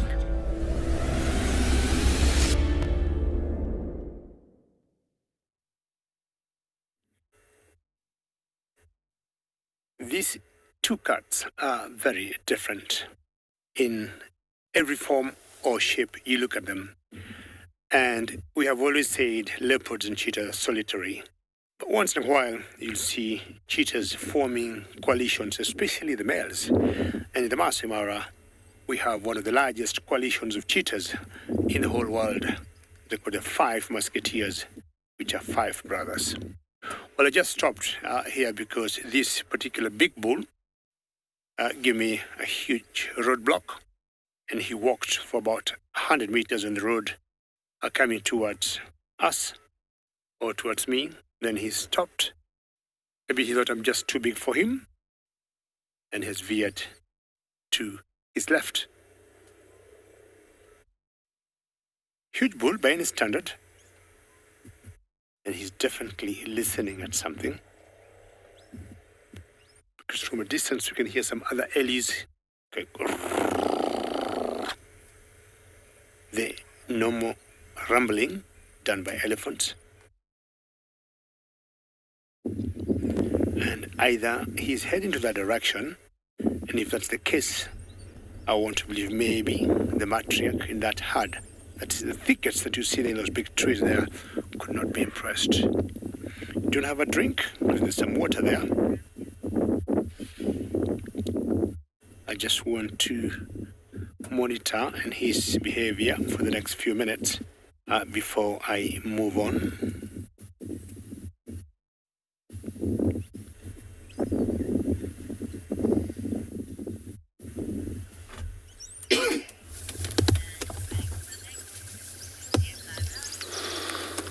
Beautiful elephants drinking, it's this time of the day where animals, they kind of like a best time for them to drink. And our dogs, the two that were on our left-hand side, moved literally right across in front of the vehicle and went into that shed in there. And they're all just gonna move forward if I can get a better visual for them. In the shed, under the shed, and now I kind of like pick up the little beautiful perfume smell they got, and there they are, right there. Yeah, you can see them. You can see the tail flipping over, and this is probably what is going to be probably the end of the day, yeah. Call it a day until afternoon when they're going to get mobile and move around. I believe it's going to be a lot of prey species because the dam is right there. Everybody, they tend to kind of want to drink dusk and dawn when the sun is about to set. And this is when these guys probably will see them move around too much for that. And they will be probably hungry, The heat take a lot of energy for them.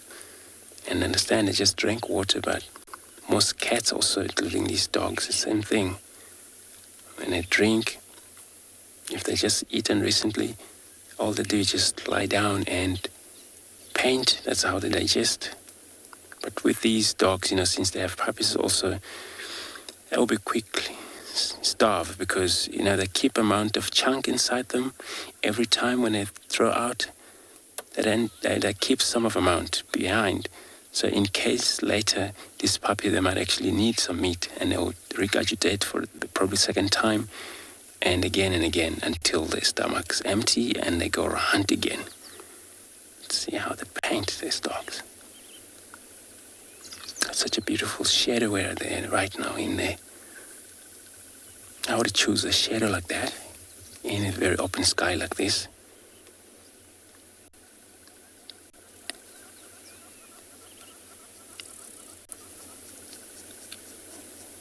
And it's so beautiful that there's nothing bothered them around here, so nothing will get them off.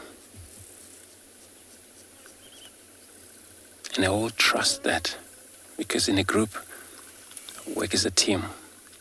If there's something walk around here that they don't really like, or it's dangerous for them, they will make a call.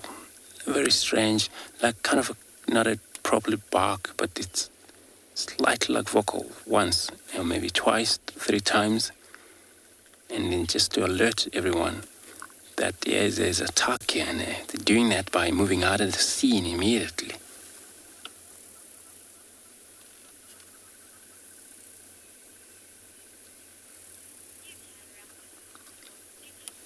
So, that's a vulture. We will leave this dog in peace. And we'll probably look around, hopefully we get something else around.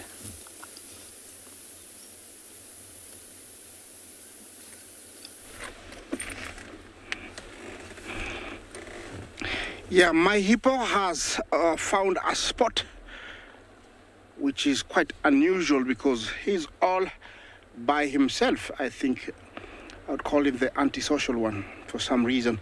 And he's gone at a spot where the current is really, really fast. I don't know why. Maybe he's testing his swimming skills. Looks like he's very busy doing something, I don't know. Yeah, remember, he's at no danger because he's a sub-adult. They're rarely preyed on by crocodiles at this size, at this age. He knows what he's doing. You can tell he's not drowning. He's not struggling. Yeah, he's just doing the hippo thing. Yeah, enjoying himself. Where did he go? He disappeared. Okay.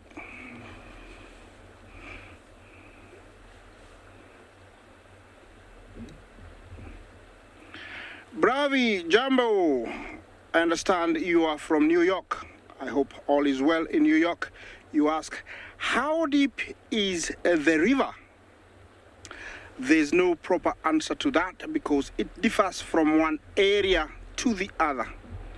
Where I am looking at it, I would give it a good 4-5 feet. Some places where the wildebeest cross, it can go up to 8 feet, and it varies at different times of the year.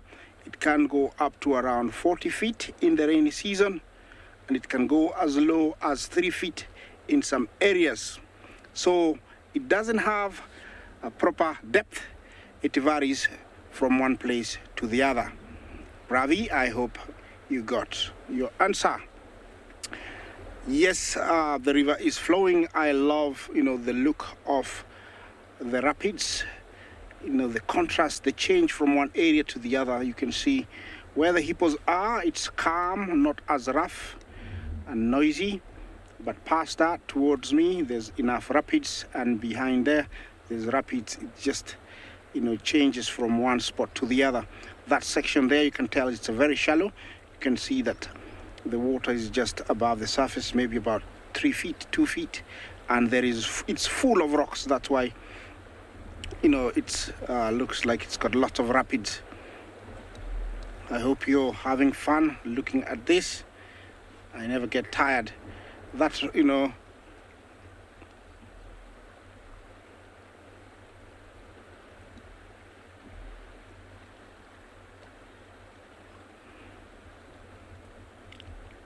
Jumbo Palm, all the way from America, LA. You want to know where, are these young or small crocodiles. Usually when when the eggs hatch, the mother will find a very secluded, sacred spot where the current is not strong and raise them there. By raising them, she only provides security. In terms of security, I mean, if there is immediate threat, she can open her mouth and the little ones can just, jump in until the danger is gone. Sometimes they will also use her back to sun, because while they are on her back, big birds of prey are afraid to come and take them. So they are in a very secluded, shallow waters along the river. But you rarely see them out in the open because they're very vulnerable to big fishes like catfish. Crocodiles also cannibalize one another, so they will eat them, big birds of prey. So they are hidden in secluded corners of the river. That's where you find them. But we do have them here, and they are in very big numbers, but very secluded spots. Back to the river, James. Yeah, look at that. Freddy is still resting. I admire how he spends so many hours just sitting there. One big meal, and then you can rest for as long as you want. That's the life of a crocodile. Mind you, going for 1 year without a meal, I think it's also, you can starve towards the end. You can really get hungry. That's what happens with crocodiles. Once they've gorged themselves really properly, they can go for a very long time without a meal. But if they do get hungry, there is fish, and some of them are very big in this river. I've seen a catfish almost 4 feet long. So they are big fish that can sustain them before the migration comes. Talking about the migration, I don't know if you have forgotten, let me remind you, but we are in a season we call the annual wildebeest migration, where a huge number of animals migrate from our adjacent country, Tanzania, a place called the Serengeti, and they come into Kenya in the Masai Mara, where they spend about 3 months. And while they're here, the ultimate experience is to see them crossing this dangerous, treacherous Mara River. And that's why I'm here, to see if we can see them come. But they haven't arrived here yet for the last almost 5 days. They are around. So that is the migration.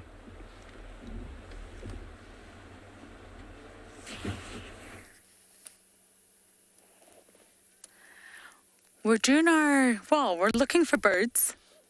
And we stopped at this tree to see if we could spot any birds in the tree, but just decided to admire the tree. The Balanites. That gives Balanites Road its name. But you can also call it a torchwood. The Balanites sort of name comes from the Latin name. The Latin name is Balanites magami. So some people have just adopted part of the Latin name and call it a Balanites, but the official name is torchwood, or you can call it a greenthorn. But I think out here, greenthorn's probably the least common of all the names. And it's such a beautiful, significant tree. Sometimes there's owls in here. That's why I've actually stopped to have a look, but I don't see any right now. And it's really easy to identify. Trees can be hard. They can be really hard, especially if you're not paying full attention. But it has a really significantly fluted trunk, almost like elephant's trunks. And as the tree gets older, it becomes more fluted. And it's really easy to identify solely just from that. You see how it's all twisted if you go down to the trunk, BK? Down to the bottom. You see how it's all really twisted and gnarly all the way up. It almost looks like it's from a fairy tale. It's the sort of easiest way to identify it.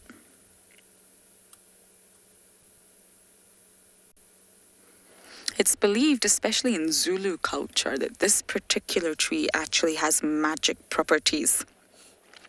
And these magical properties can improve your sight. I could definitely do with some of that, that's for sure. And in order to acquire this improved vision, shall we say, you have to get the root bark. So you've got to somehow get into the roots, get the bark from the roots, and you mix it together with parts of the potato bush. And once you mix this together, apparently it produces a foam. And that foam is what you lick, believe it or not. Yep, you lick the foam, and that's your solution. You will then have better sight. It's a really magical tree all round.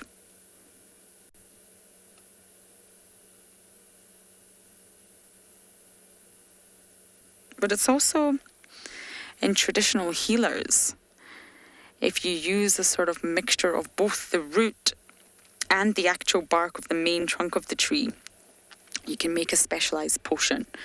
And I don't know exactly how you make this potion, but this potion can keep evil spirits at bay. And what you do is a liquid potion. You toss it all over the roof of a house or an apartment or wherever you're staying. You toss this liquid all over the roof, and this ensures that evil spirits are kept at bay. But you have to do it 3 times a day. It's a lot of work. But this tree in general has got a lot of magical properties. Oh, didn't catch that name. But aging a tree is really, really difficult. And it depends on what type of tree you're looking at. Holistic. Oh, lovely name. So for this particular tree, if we just go back down to the trunk again, Beaks, you can see a young torchwood will obviously be much smaller, and it's not as fluted. They get significantly fluted as they get older. So this one, due to the sort of how fluted it is and due to the size, you can tell that this is a very, very old tree. And that's the best way for this tree, I think. Aging trees is very, very difficult. Normally you can sort of take a chunk of the trunk. Yes, that rhymes. And you can look at age rings. But that's obviously not exactly what we're going to do out here. And young trees also have branches that grow in a different fashion. So it really depends on what tree you're talking about, but it is particularly difficult to age a tree. You're best to look at size to know if it's a young one or an adult. And then depending on the species, you can look at key features that tell you the age.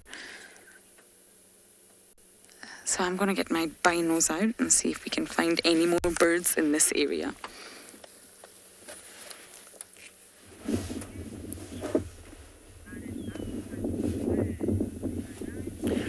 Budding is a good idea, Lauren. And I'm sure all of you know we've got lots of bird species here in the Masai Mara.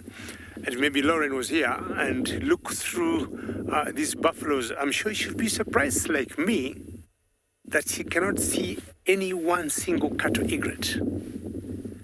I mean, I'm a little bit perplexed that there's not one bird, and most of the cattle egrets I'm talking about, in the midst of this very huge buffalo herd here.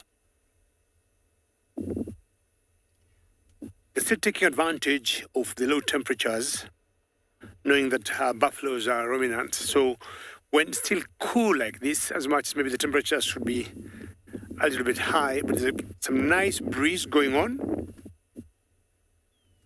So once it warms up, they are all going to slow down, and if they don't get a shaded area, they'll just sit in the grass right where they are.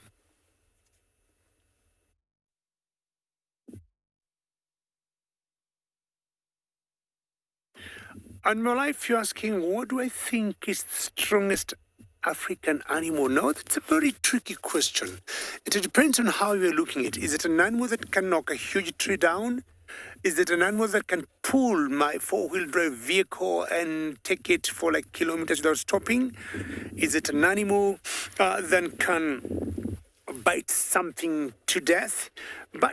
Or is it a dangerous animal? Well, let me see. I'm looking at what I would call a strong animal in this angle. For example, an animal that can tip over this car, straight without thinking. An elephant will. With the trunk and the tusks, an elephant will tip over this car. I'm looking at an animal that can knock down a huge tree with ease, or using, for example, its trunk like the elephant. An elephant will. But an animal that can hit, for example, something using its head like a buffalo. We have seen buffaloes knocking down cars or attacking cars. They won't turn them over, but they leave very huge dents. Look at hippos, animal life. Hippos, if they bite something, they have very high PSI of almost 2,000. Look at crocodiles. They may look small, but their PSI is over 2,000. So there's so many ways on looking at strong animals. But if you look, I would say for me, I would say elephants and buffaloes. As much as, if Bunge, you moved to the right a little bit, I was wrong saying there wasn't even one single cattle egret. And I'm going to withdraw that. And Lauren would be happy to know I've spotted a bird for her here. Other birds I would expect to be here would be the oxpeckers. You can tell how busy these buffaloes are grazing at the moment before it warms up to slow down. It's a pretty huge herd. Could be anything to 200. Well, I'll move on and maybe just like Lauren, look for some birds.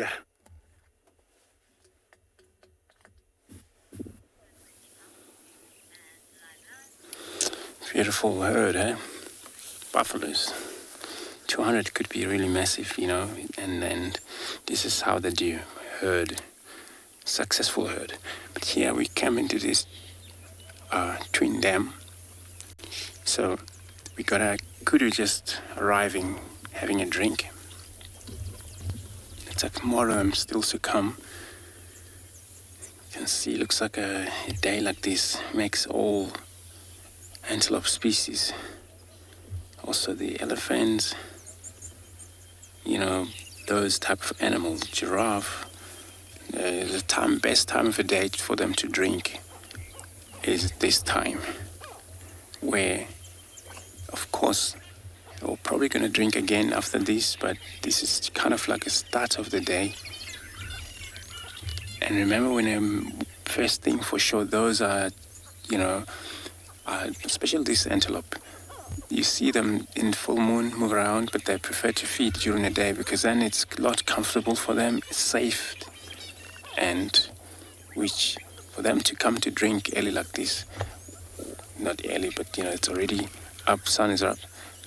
This is gonna last them. This water can last them at least a couple of hours before they'll go drink again. So which means they will drink maybe 3 times, possible 4 times when it depends on the temperature. But kudu, they're one of the antelope that they, You know, when you look at them, you would think of camel, especially with that hump on them. And with only the difference that these have such a massive ears, and they're looking towards us, probably looking at us, or looking at one another, this one. And they're very good on licking one another, cleaning up in their face.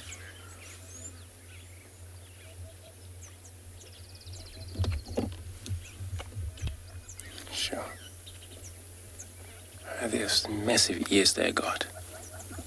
These provide a lot of hearing. Indeed, it's beautiful. They are beautiful antelopes. Well, that antelope can jump up to about 4.5 meters up. A lot of time they've been doing that from just standing and take over whatever the fence, jump over to the other side. They're very good on doing that. But they have a sound. So they bark like almost like a dog when you hear them.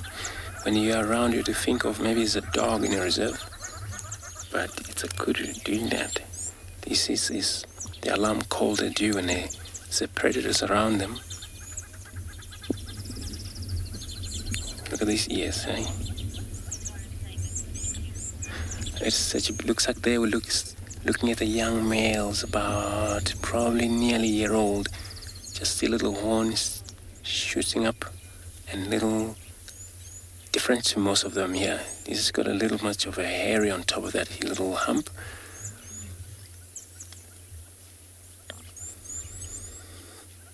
See how they move, right? So they preferred browsing than grazing. Of course, not a problem. Grass is not a problem, but you see them browse, eat from trees, and again in a group. This is what they trust most about this group, because then everyone has got a job to look out. If 2 of them feed, and then 3 of them or 1 is going to be scanning around. So it is not happening that all of them feed at the same time. So I'll probably see if they going to be any male coming down to drink.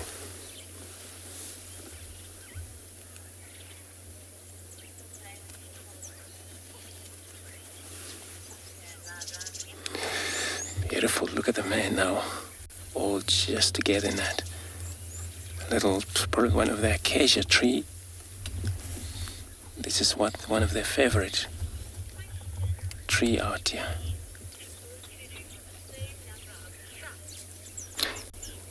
KB want to know if all could have the same number of a stripe.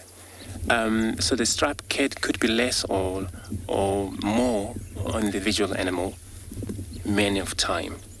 So we are trying to look at that all this time, and I find all not all the same, and they're all slightly different.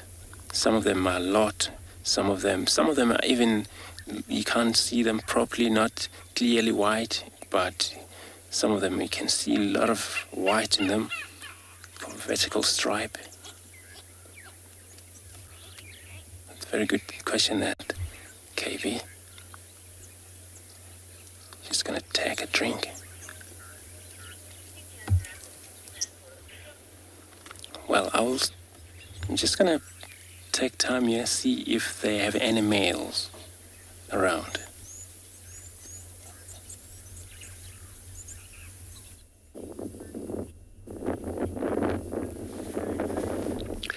Apparently, we do not have any kudus in the Masai Mara, but I got a herd of elephants here that are trying to cross the road to go to the other side and be able to feed.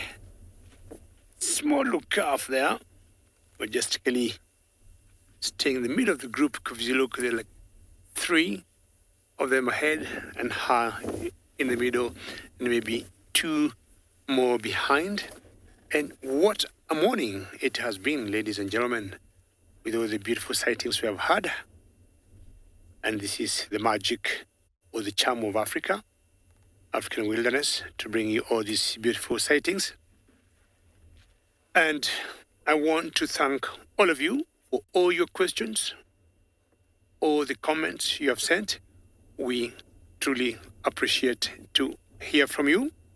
And I'm sure you know we'll be back here this afternoon, 4 o'clock East African time or 3 o'clock Central African time. The beautiful Mara, the beautiful scenery, and I'm saying thank you very much, everybody, one more time. Stay safe and goodbye.